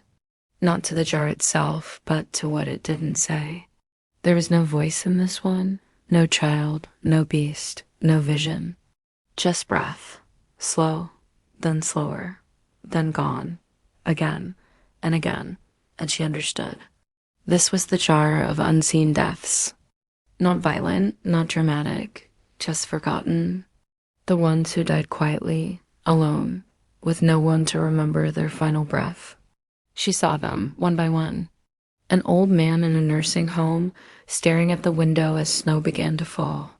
A woman in a tenement, her cat the only one who noticed when she didn't rise. A child in a fevered sleep, a prisoner in a concrete cell. A mother who bled in silence after giving birth. A stranger collapsed beneath a bridge, clutching a photo that no one ever claimed. None of them had been held. None of them had been honored. Their deaths passed like fog through cracks in the world, and now they lingered, inside this jar, waiting, not to scream, not to be avenged, just to be witnessed. Liora opened her coat and placed the jar against her chest, letting her heartbeat pulse through it, letting them feel for just a moment life again. I see you, she whispered. I hear you. I remember you. And for the first time, the jar warmed, the silver wires loosened. A breath escaped, not sad, not fearful, a sigh of relief. And in the air around her, 1,000 glimmers flickered like dust motes in sunlight, faces, names, moments. They rose into the branches, carved themselves into the bark, into the soil, into memory. The breath was returned to the world. The jar dissolved into salt. It scattered at her feet. And where it touched the ground, A single white flower bloomed, its petals shaped like lungs, gently rising and falling with unseen breath. Beneath the flower, nestled in the roots, was the seventh jar. It was made of mirror fragments, and it pulsed to the rhythm of footsteps, marching, running, fleeing. The closer she leaned, the more she saw her reflection fracture into every version of herself that had ever been hunted. The seventh jar was sharp to look at. Its surface was crafted from shards of mirror, fused together in uneven patterns. Each shard reflected Alara differently, one tall, one broken, one weeping, one looking over her shoulder with wide, panicked eyes. The angles distorted everything, the trees warped. Her own hands appeared to tremble even when they were still. It pulsed with a rhythm not of a heartbeat, but of footsteps. A relentless, hurried pounding, marching, running, fleeing. Alara picked it up carefully. The edges didn't cut, but they threatened to. The jar hummed with an anxious energy, like it might explode in motion if she held it for too long. There were no words inscribed, only a line scratched across one of the mirrored pieces in jagged lettering. Keep running. Don't stop. Don't let it catch you. She barely had time to read it. The ground beneath her feet lurched. The forest shifted. And suddenly, she was not in the glade anymore. She was in an alley, dark, wet, narrow, her breath misted in front of her. Behind her footsteps, many, getting closer. Panic wrapped its fingers around her ribs, her muscles tensed. Her knees twitched to run, and when she turned the corner, she saw herself. Not the version she knew, but a version that was terrified. Clothes torn, eyes wild, hands bloodied, running with everything she had toward nothing at all. She glanced back, and so did Alara. What followed was a shadow of authority, not a person. Not a monster, but a shape. Wearing the form of badges and boots and gavel-shaped limbs, 100 voices shouting in perfect order. Stop. You fit the description. Lies don't bleed, girl. Don't make me do this. You were seen. Alara's reflection self screamed, and then merged into her. Alara stumbled back, heart hammering. She saw more of them now, other versions of herself. One running through a war zone, one fleeing a burning school, one hiding beneath floorboards while soldiers passed, one crossing a desert alone, clutching papers no one would accept. They were hurt, but also not. They were every person who ever had to flee just to survive, and they were still running. The jar in her arms vibrated violently. It wanted to be opened, but only if she understood what it held. Not just fear, not just pain, but injustice. The kind that chased you because of who you were, not what you did. The kind that never asked questions, just pointed, shouted, fired, branded. This jar held the sound of unheard testimony. Of those who died running. Of those who lived only because they ran fast enough. Alara clutched the jar tighter. She didn't run. Not this time. She stood, turned toward the chasing shadow, and said, I see what you are. The shadow paused, wavered, and screamed. It rushed her, but the moment it touched the jar, the mirrored shards flared with light. The scream twisted into thousands of voices, names shouted into courtrooms, witnesses ignored, calls for help that were dismissed, and then silence. The jar cracked, shattered inward, and from its broken pieces spilled sand, each grain a name, a face, a story. Alara dropped to her knees and pressed her hands into the pile. I remember you, she whispered. You made it. You mattered. You didn't deserve to run. The sand rose in a spiral and formed into a wind that swept through the alley and washed the shadow away like ash. When it was done, she stood again. In the silence that followed, the next jar descended from the sky itself. The 8th jar, suspended on a thread of spider silk, covered in words. All of them crossed out. The sound it made was neither breath, nor voice, nor laughter. It was the sound of a pen scratching itself out of existence. The eighth jar hovered, suspended by a single strand of silver webbing that stretched from nothing above. It spun slowly in place, turning with a quiet resistance as if trying to hide its own face. Words covered every inch of it, scrawled in ink, etched in blood, burned into the surface, but every word was crossed out. Some violently, some gently, some with smears that suggested regret, not rage. As Liora stepped closer, the web pulsed. The air felt brittle, as though it might crack if she breathed too loud. And written across the jar's center, untouched, was a single sentence. I never happened. This one didn't scream, didn't hum. It sulked, not in sadness, but in absence. The ache of a void where a person should have been. The echo of someone the world had chosen to forget, or who had chosen to disappear before the world could. Liora reached out, and the thread trembled. And suddenly, she wasn't alone. The shadows around her twisted into figures. Not people, exactly. Silhouettes. Hollow, featureless, genderless, nameless. Each held a page torn from a diary. Each one read as she passed. I thought they would notice. This isn't even a suicide note. I just want to be real. I disappear a little more every day. Erase me. Maybe it'll be easier. They did not look at her. They didn't know how. They had forgotten the shape of being seen. The jar cracked slightly. A sliver peeled away, revealing black velvet beneath. Liora heard a sound, not from the jar, but from her own chest. A memory. From when she was 16, sitting in her room, the phone beside her, waiting for a call that never came. No one texted. No one knocked. She didn't cry. She just stopped existing for a little while. Not physically, but in attention and memory and the narrative. The feeling of fading, of being unwritten. She had never told anyone about that night, but the jar knew. She held it in both hands. It didn't fight. It just trembled like a frightened child. You don't have to disappear, she said. You don't have to be erased to matter. The jar pulsed. One of the shadows turned toward her, just slightly. Its page fell to the ground, and for the first time, words appeared not crossed out. I was here. That was enough.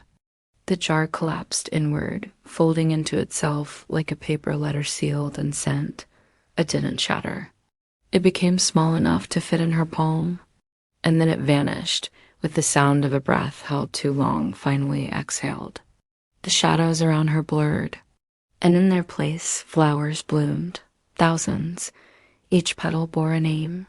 Names she didn't know, but names that now existed. Because she had seen them. At the center of the field stood a stone well. From within it rose the ninth jar, chained shut, covered in wax seals, wrapped in scripture and bone. Its sound was not a voice, or a scream, or a breath. It was a prayer, one repeated too many times and never answered. The ninth jar emerged slowly from the stone well, lifted by unseen hands, or perhaps by the weight of desperation alone. Chains wrapped tightly around it, forged from rosaries, torn amulets, strands of prayer beads slick with age and rust. Wax seals marked its surface in patterns like closed eyes, each one stamped with a sacred symbol, but all cracked, faded, forgotten. The moment Liora touched it, the air dropped in temperature. A hush fell over the flowers. Even the ground beneath her feet held its breath. This jar was sacred, but it was also abandoned. From the moment her fingers brushed the cold metal, prayers filled her head. Not in words, in pleas. Please bring her back. Don't let it end like this. Forgive me, please, just forgive me. I don't want to die. Not yet. Are you still there? Some came with sobs, others with rage. Some were barely whispers. All unanswered. Liora saw a chapel crumbling under vines, a shrine swallowed by moss, a temple burned and rebuilt, only to be emptied, a child kneeling beside her bed, praying to a god whose name she didn't remember. A soldier burying his face in his hands, praying not to kill.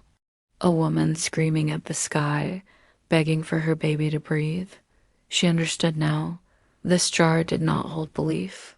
It held the pain of it, the agony of faith gone silent. As she knelt, the jar grew hot, not warm boiling. The chains rattled. The wax seals bubbled, oozing black. A voice called from deep inside, low and shaking. "Do you believe?" She hesitated. Not because she didn't, but because she had once, and it had left scars. "I did," she said. "I wanted to." The jar shook violently. More voices rose from within. "Say it again. Please, say it like you mean it. Say something back. Don't make me beg again." The pain surged. She dropped to all fours, the jar pressed against her forehead, her skin blistering. "I'm not your savior," she whispered, "but I'm here. I hear you." The prayers roared. Thunder cracked across the sky, and it began to rain not water, but ashes. Each ash flake bore a burned word. Hope, mother, mercy, save, heal, light, forgive, stay, please. The jar cracked. The chains snapped one by one, each with the wail of something that had been kneeling too long. And then the wax evaporated. A voice rose from the center of the jar. Not divine, not monstrous, just tired. "Thank you for listening." And the jar melted into a pool of soft gold. From the puddle grew a tree. Its branches bore fruit shaped like lanterns, each flickering with a soft flame. Each flame whispered a name, a wish, a final plea. She reached up and touched one, and the lantern floated into the sky, then another, and another. Soon, hundreds of lights rose upward like glowing seeds of faith, carried into the night on unseen winds. At the foot of the tree, curled in its roots, lay the 10th jar.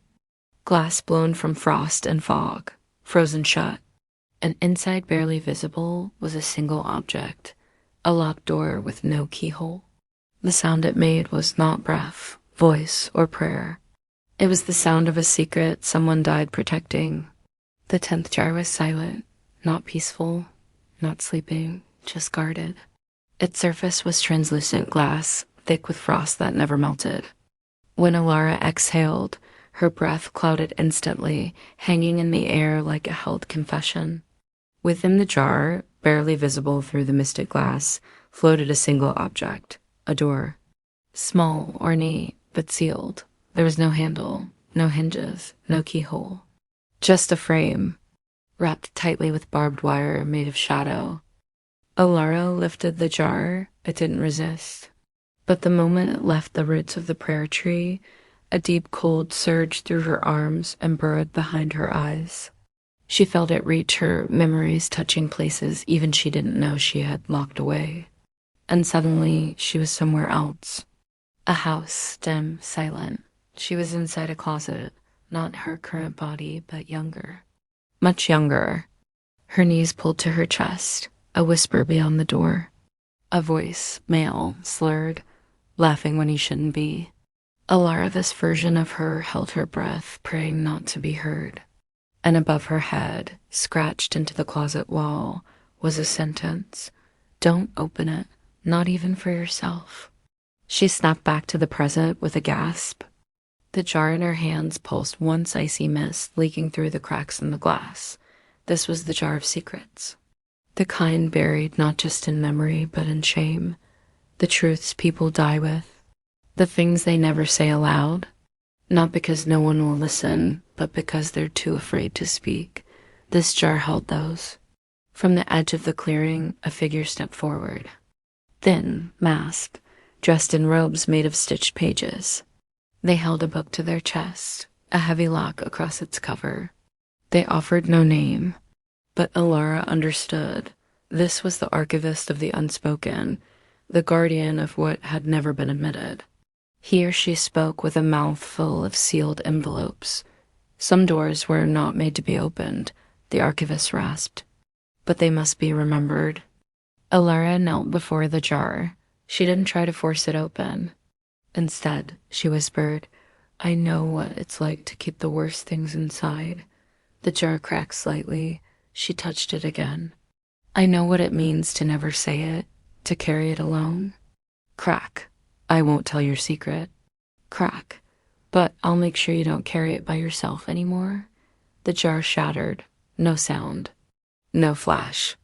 Just a soft click like a lock finally turning open in the dark, and in its place, resting gently in the grass, was the door. Miniature, cold, still keyless. Alara picked it up. It opened. Inside was a single word folded like a note. Enough.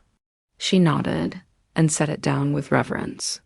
Behind her, the archivist bowed, then vanished scattered into torn pages that caught fire and rose into the trees.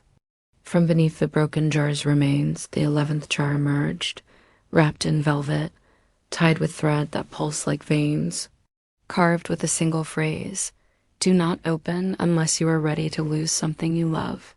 And from within came a soft sound, not a breath, not a scream, but the sound of someone letting go.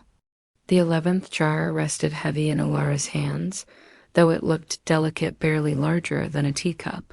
Velvet wrapped it like mourning cloth, damp to the touch, as if it had been wept upon for years. The thread binding it pulsed faintly, in rhythm with her heartbeat, then slowly began to fall out of sync.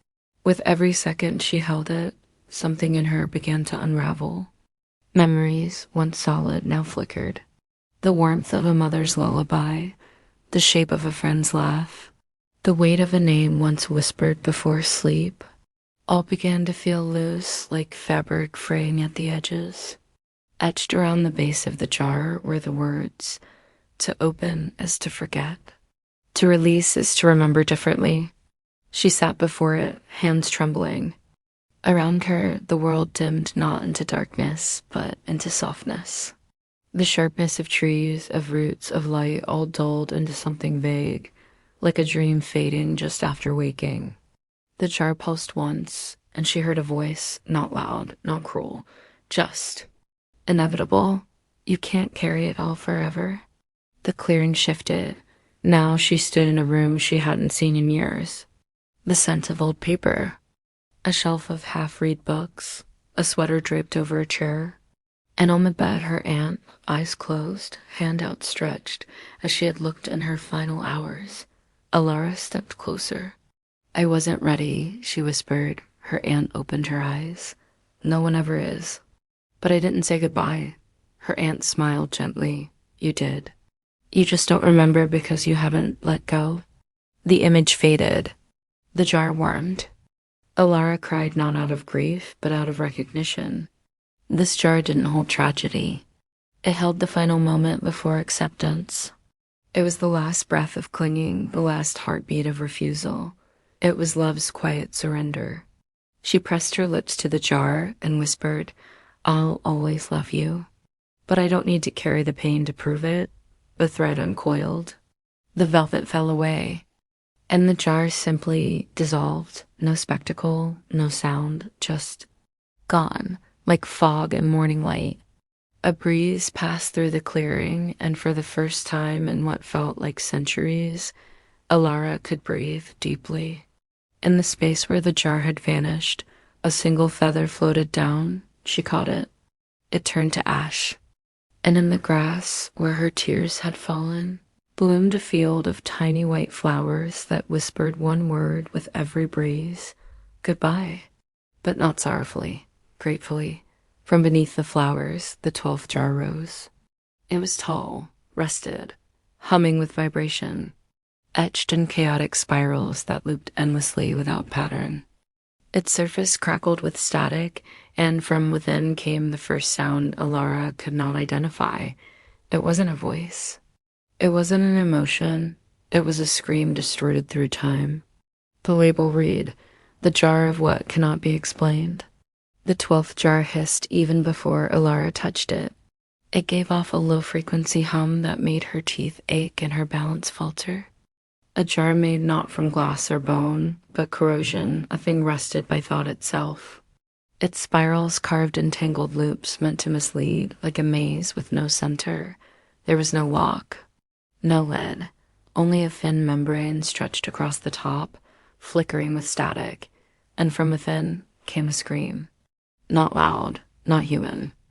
A cry warped by time and distance, and something far older than either. It looped endlessly, stuttering, collapsing, then starting again. Alara braced herself and listened. The moment she truly heard it, her vision shattered. She stood on the edge of a cliff, somewhere wrong. The sky pulsed red, the trees breathed. The stars above blinked in unfamiliar constellations. In the center of this place, a tower made of mouths, some silent, some whispering. One at the top, impossibly wide, screaming the same sound that came from the jar. She covered her ears. It didn't help. It wasn't a noise, it was a pattern. A puzzle she wasn't supposed to solve. And somewhere inside her, something whispered, "You've heard this before. You just didn't know what it meant." She stumbled back into her body. Now the clearing looked altered. The grass slithered. The trees twisted slowly when she wasn't looking directly at them. The sky above flickered like film. The jar pulsed. Her thoughts began to unravel. Memories bled into one another. Her mother's voice overlaid with the scream. Her first kiss replaced with static. Her name spoken backward by a child with no face. She fell to her knees. This jar wasn't just unknowable, it was corruptive. From the shadows, a figure emerged, not walking, sliding, its limbs bent wrong, its face covered in shifting runes. It held a long scroll, unfolding as it approached. The language on the scroll wasn't human, but she could feel what it meant. This is what madness sounds like when it remembers it used to be a person. The figure knelt and held out a hand. Inside its palm, a coin, etched with a symbol of chaos on one side, and on the other, Alara's eye. Not a drawing, her actual eye. It dropped the coin into the jar, and the scream changed, not stopped, just shifted from fear to recognition. She understood now. The scream wasn't meant to be solved. It was meant to be acknowledged. Some things are not for humans to hold. Some truths are too heavy to carry alone, but they still exist. They still matter. She reached out and pressed her hand to the jar. "I hear you," she said, "even if I'll never understand." The jar turned to rust in her hands, fell apart like dried leaves, and the wind carried the sound upward into the sky, into the trees, into the space between stars. The clearing shimmered, stabilized, and she was once again herself. A single vine rose beside her, carrying the 13th jar. It was wrapped in pure black cloth, and she could already feel the cold behind it. It pulsed once, and then she heard the word, "Mother." The 13th jar was heavy before she even touched it. It pulsed with gravity, not physical, but emotional. A weight that coiled in her stomach and pressed gently behind her eyes. The black cloth wrapped around it was warm, like skin once full of life, now cooling. It smelled faintly of lavender and milk and earth. Alara reached for it slowly. The moment her fingers brushed the surface, it breathed. Not a hiss, not a sigh. A deep, rhythmic inhale.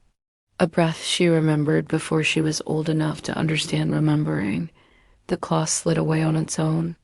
And there it was. The jar was shaped like a womb, not metaphorically. Literally. Its curves followed the contours of creation, and within it, a soft amber light glowed.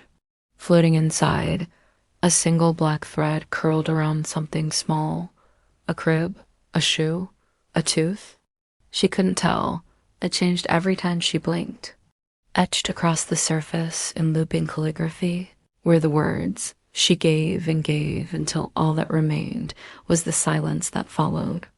Suddenly, Alara was in a room, dim, old, tidy in a way that suggested control, not comfort. A woman stood by the window, her back turned. Alara recognized the slope of her shoulders, the tired line of her spine, her mother. Not as she remembered her last, but as she was years ago. Strong. holding something in her hands, a tiny shoe covered in dirt. "Why did you keep everything so hidden?" Alara asked. Her mother didn't turn. Instead, she whispered, "Because I was taught that love is pain wrapped in quiet." The vision broke. The jar warmed, and now it whispered, not in one voice, but many. Women across time, mothers by blood, by bond, by burden. "I didn't mean to pass the grief on. I wanted to hold you forever, but life kept pulling. I made mistakes, but never on purpose. Forgive me for the things I never said and for the things I said too often." Alara wept without realizing. Her hands gripped the jar like a child clutching a blanket. This wasn't just a jar of loss, it was a jar of sacrifice. Of what's given up in the name of care. Of the parts of herself her mother had buried to keep Alara whole. She stood, lifted the jar above her head, and whispered, "Thank you for what I never saw." The amber light within flared, then dimmed. The jar cracked open and folded into the air like paper folding itself into a crane, then burned into sparks. Each spark drifted upward, and where they landed, wildflowers bloomed in the shape of open arms. At the center of the flower field, the 14th jar grew like fruit from a blackened tree. This one was iron, sealed with wax, but the wax had claw marks on it. From within, she heard a sound that chilled her to the bone, not pain, but rage, the kind that had nowhere left to go. The inscription read, "What is buried doesn't stay quiet forever." The 14th jar was searing hot. Even before she touched it, the rage emanating from its sealed iron skin prickled against Alara's face like sunburn. The wax that bound it wasn't a clean seal. It had been clawed, scratched, bitten. Someone or something had tried to open it before and failed. The iron was blackened with age, splintered with cracks, yet somehow still stronger than stone. Carved across its surface in harsh, jagged script. "They told me to bury it. I did. Now it claws from the roots." The moment she laid her hand on it, the earth beneath her rumbled. Cracks snaked across the clearing like lightning in slow motion. Roots writhed upward, grabbing at the air, reaching for something they couldn't hold. And then the screaming started, not from the jar. From beneath it, Alara dropped to her knees as the voice of the land tore through her spine. Howling centuries of suppressed fury, the woman silenced in courtrooms while her bruises still bloomed. The child told to forgive what should never be forgiven. The soul forced to smile after being violated, to keep peace. The man told real grief was weakness, then left to drown in it. The voices labeled hysterical, dramatic, dangerous, until they finally snapped. Be quiet, the world had told them. And they had obeyed, until now. Alara was pulled into a vision so fast she nearly vomited. She stood in a burning house. Smoke clung to her like guilt. People stood outside, staring but doing nothing. Inside the flames, a woman screamed, not for help, not for rescue, but for justice. Her fists pounded the windows, eyes wild with betrayal. "She's angry," someone whispered behind Alara. "She's dangerous. She's making things worse." And the fire fed on those words, growing louder, hotter. The woman's voice cracked through the blaze.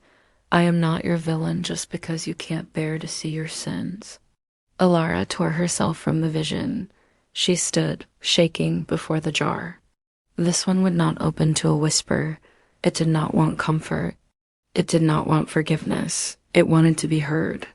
To scream without fear of being punished for it. To howl at the stars and be told, "Yes, you have the right." Alara raised her voice, not loud but firm. "I'm angry too." The jar growled. "I've swallowed too much for too long." Crack. "I watched others get hurt and said nothing." Crack. "I was told to be the bigger person when I was breaking inside." Crack. "But not anymore." She clenched her fists. "I give this rage back to the earth. Let it rot what needs to rot. Let it burn what needs to burn." The jar burst. A shockwave of heat rolled across the clearing. The ground hissed, the flowers near her blackened, and then from that charred soil grew a ring of obsidian thorns. But in their center, a single red bloom, pulsing like a heartbeat. She knelt and touched it. The bloom didn't burn, it warmed. The rage had not been extinguished, only transformed. Made sacred. From the shadows behind the thorns rose the 15th jar. It was carved from ivory and bone, delicate and perfect. Too perfect, so perfect it made her stomach turn. It bore a single phrase in flawless calligraphy: "Everything is fine." And from within came the sound of smiling teeth grinding in the dark. The 15th jar was pristine. It gleamed under the strange twilight of the clearing, carved from what looked like polished bone. Every line on its surface was symmetrical, every edge smooth to perfection. It was smaller than the others, delicate, dainty, almost ornamental. But it reeked of deceit, because beneath the surface, Liora could feel it. The strain, the tension, the crack just beneath the smile. The inscription, etched in gold across its lid, read, "Everything is fine." But someone had tried to scratch another message beneath it. Only one word had been finished: liar. She picked it up. It was cold, but not naturally. The kind of cold that came from holding in too much. The chill of a hand clenched too tightly for too long. The jar trembled slightly, not from instability, but from the effort of pretending it wasn't. Liora placed it on her lap. And slowly, it began to hum. The sound was soft at first, like laughter in another room. Then it grew louder, sharper, falsely sweet. She recognized it immediately. The tone of someone forcing a smile through gritted teeth, the laughter at funerals, the "I'm okay" after a sleepless night, the performative calm after being shattered. The vision came fast this time. A dinner table, perfectly set, polished silver. Candles lit, a family sits around it, smiling. Too wide, too white. One child is silent, eyes hollow. Another is visibly shaking, spilling water with every movement. The mother says, "We're just so blessed." The father laughs like a commercial. The others nod in unison. But their eyes are wrong, painted on, trained. The youngest child opens their mouth to speak, but a hand slides across their shoulder, gently pressing it shut. "We don't ruin perfect things," the mother coos, and all at once the family vanishes. Liora blinked, back in the clearing. The jar was now sweating in her hands. She saw herself, at work, smiling after being screamed at school, hiding tears in the restroom, applying fresh powder to cover her face. At family dinners, answering "I'm fine" because honesty was not on the menu. This jar didn't hold lies meant for others. It held lies told to survive. Liora whispered, "I know this smile." The jar pulsed.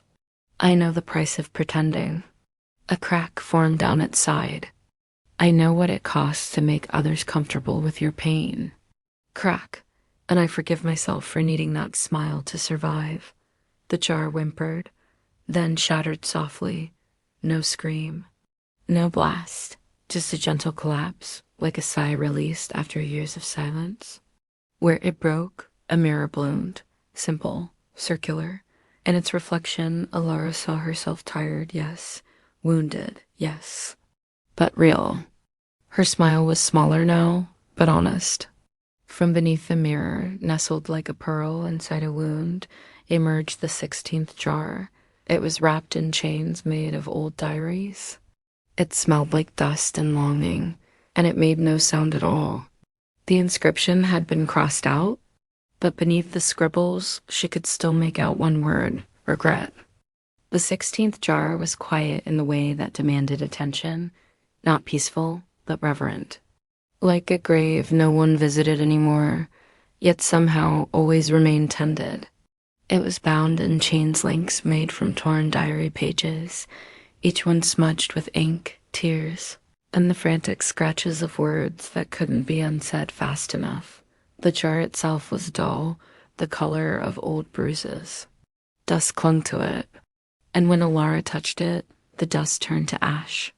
Her fingertips tingled, not with warmth, but with the weight of 1,000 what-ifs. No inscription this time, no warning. Just the unmistakable ache of remorse. The kind that loops endlessly behind the ribs. The kind that revisits every night when the lights go out. The moment she lifted it from the ground, it opened on its own, and the clearing vanished. She stood in a long, narrow hallway. Every door was marked with a name, her name. Different versions of it: childhood, teenage, first love, last goodbye. From each door, she could hear a single sentence, over and over. You should have said something. Why didn't you call back? He cried when you left. You knew. You knew, and you walked away anyway. You let it happen. You stayed too long. You ran too fast. The words were soft, but they cut like razors. Liora dropped to her knees, tried to close her ears. But regret doesn't live in sound. It lives in memory. It waits in the quiet moments, between thoughts, behind laughter. The jar pulsed again. And then, from deeper within the hallway, a voice called out, her own, younger, scared. I'm sorry. I didn't know what else to do. The hallway collapsed inward. The doors vanished. And she was back in the clearing, holding the jar to her chest. She whispered, I tried my best. The jar didn't respond. Not because it didn't believe her, but because regret doesn't argue. It lingers. Until you love yourself anyway. The jar crumbled. Not into shards, but into letters, each one handwritten. Each one unsent. They fluttered up, swirling like birds through the clearing, then burst into soft light. In their glow, she saw every version of herself that had ever carried regret, not to scold her, not to haunt her, but to hold her. And then silently, they let go. From the scattered light, the 17th jar emerged. No chains, no lock, just a heavy lid. And from within came a steady thrum, like music with no melody. Like a heart that had forgotten its own beat. On the side, a line etched in wax. Here lies everything I wanted to say, and never did. The 17th jar sat perfectly still, as if waiting for permission. Its surface was simple, no color, no ornaments, no shine. Just a dull ceramic shade of gray that looked as if it had been glazed with silence. The only decoration was the single phrase etched across its base. Here lies everything I wanted to say, and never did. As Liora reached toward it, she felt a pressure in her throat.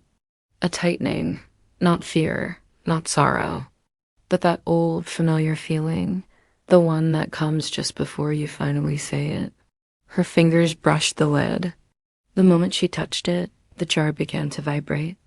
Gently at first, then harder, as though the silence inside was trying to claw its way out. The vibrations filled the air around her with half-formed phrases. I should have told you. It wasn't your fault. I love you. Please don't go. I didn't mean it like that. I was scared. I should have said goodbye. The jar didn't open. It waited, because this one wasn't going to speak for her. She had to. Liora sat cross-legged in the grass and took a deep breath. She thought of all the words she'd swallowed, all the things she should have said, could have said, but didn't. She closed her eyes and began to speak. Some came easy. I miss you. I forgive you. Some came ragged. I wasn't ready. I needed you. And one caught in her throat like a shard of glass. I loved you more than I let myself admit. Tears came then, not loud, not heavy, just steady. Like rain, the jar began to glow. Not brightly, soft, golden, like a lantern in the window of a house that had waited too long to be returned to. Then, without a crack, without a hiss, the lid lifted itself, and a wind rushed out. Not cold, not hot, just honest. A wind filled with unspoken things, swirling around her like confetti made of memory. And as it touched her skin, she felt lighter. Not because the weight was gone, but because it had finally been shared. The jar, now empty, collapsed into song, a quiet, wordless tune, a melody shaped by sorrow, healing, longing, and release. It drifted into the trees like birdsong at dusk, and from the hollow in the earth it left behind, the 18th jar rose. It was made of glass so clear it was almost invisible. Inside floated a single object, a scale, tipped, unbalanced, and the inscription whispered as she approached, "This is the price." The 18th jar was nearly invisible. A hollow, fragile thing made of glass so clear it could only be seen when the moonlight hit it just right. Inside, suspended in stillness, floated a single scale, the kind used for weighing justice or judgment or consequence. The left side was empty, the right side held a feather, but the scale tipped heavily in the feather's favor. And beneath it, barely visible beneath layers of faint script, the inscription read, "This is the price of everything you've learned." When Liora touched the jar, it didn't open. It didn't shiver or hum or cry. It simply asked a question, not in words, but in weight. Suddenly, her chest tightened, her breath caught. A familiar ache returned like debt remembered in the dead of night. Visions surged through her mind, every truth she had uncovered, every sorrow she had touched, every jar she had opened, every name, every scream, every voice. All of it, and then a second wave, the cost. The comfort she could no longer return to, the ignorance now burned away, the innocence that had peeled off her skin, piece by piece, the relationship strained by her honesty, the loneliness that comes when you refuse to look away. The jar trembled now. The feather inside slowly lifted and turned into ash. Liora understood. This jar wasn't about paying for truth. It was about knowing what it takes to carry it, because every step forward through the darkness came at a price, and still she had walked. The glass cracked just once. A hairline fracture, spider webbing across the surface, and inside the scale, the other side slowly filled. Not with gold, not with light, but with memory. All the faces she had met along the way, all the voices, all the jars, all the pain and wonder and love. The scale balanced, not because she gave something up, but because she had carried it all and survived. The jar shattered. No explosion, no noise. It simply ceased to exist. And in its place, carved into the grass, was a line. You were never meant to carry it for them, only to remember that they carried it at all. Then from the silence came the 19th jar. It rose not from earth, nor tree, nor sky, but from her own shadow, cold, smooth, deep black. The surface bore no reflection, and it made no sound. It simply held a single phrase. Who were you before the world told you who to be? The 19th jar rose from Liora's shadow like a reflection stepping out of a mirror. It was featureless, silent, and cold. Unlike the others, it offered no invitation, only a challenge. Who were you before the world told you who to be? Liora stared at it for a long time. She had no answer, not yet. So she lifted the jar and held it close, and the world shifted. She stood in a room made of mirrors. Each pane reflected a different version of her. Some she recognized: childhood smiles, rebellious tears, unfinished dreams. Others she didn't. There was a version of her that never apologized, one that never doubted her worth, one that spoke without fear, loved without shame, danced without waiting to be asked. And one small, bright-eyed, reaching out toward her, who whispered, "I remember who we were." Liora touched the mirror, and the jar warmed. The shadows pulled inward. They didn't vanish. They merged, becoming part of her instead of something behind her. And the jar melted into her skin like ink in water. No scream, no echo. Just truth, whole. At the center of the clearing now, the final 3 jars rose together, each unlike anything she had seen before. One was woven from strands of light, flickering like dawn on a dewdrop. One was carved from absence, a jar of nothing, yet somehow still there. And the last was hers, empty, waiting. The jar of light spoke first. Its inscription read, "You made it." This is the part where you begin again. She opened it easily. Inside, the sound of birdsong at morning, the scent of rain after drought, the heartbeat of hope that refuses to die.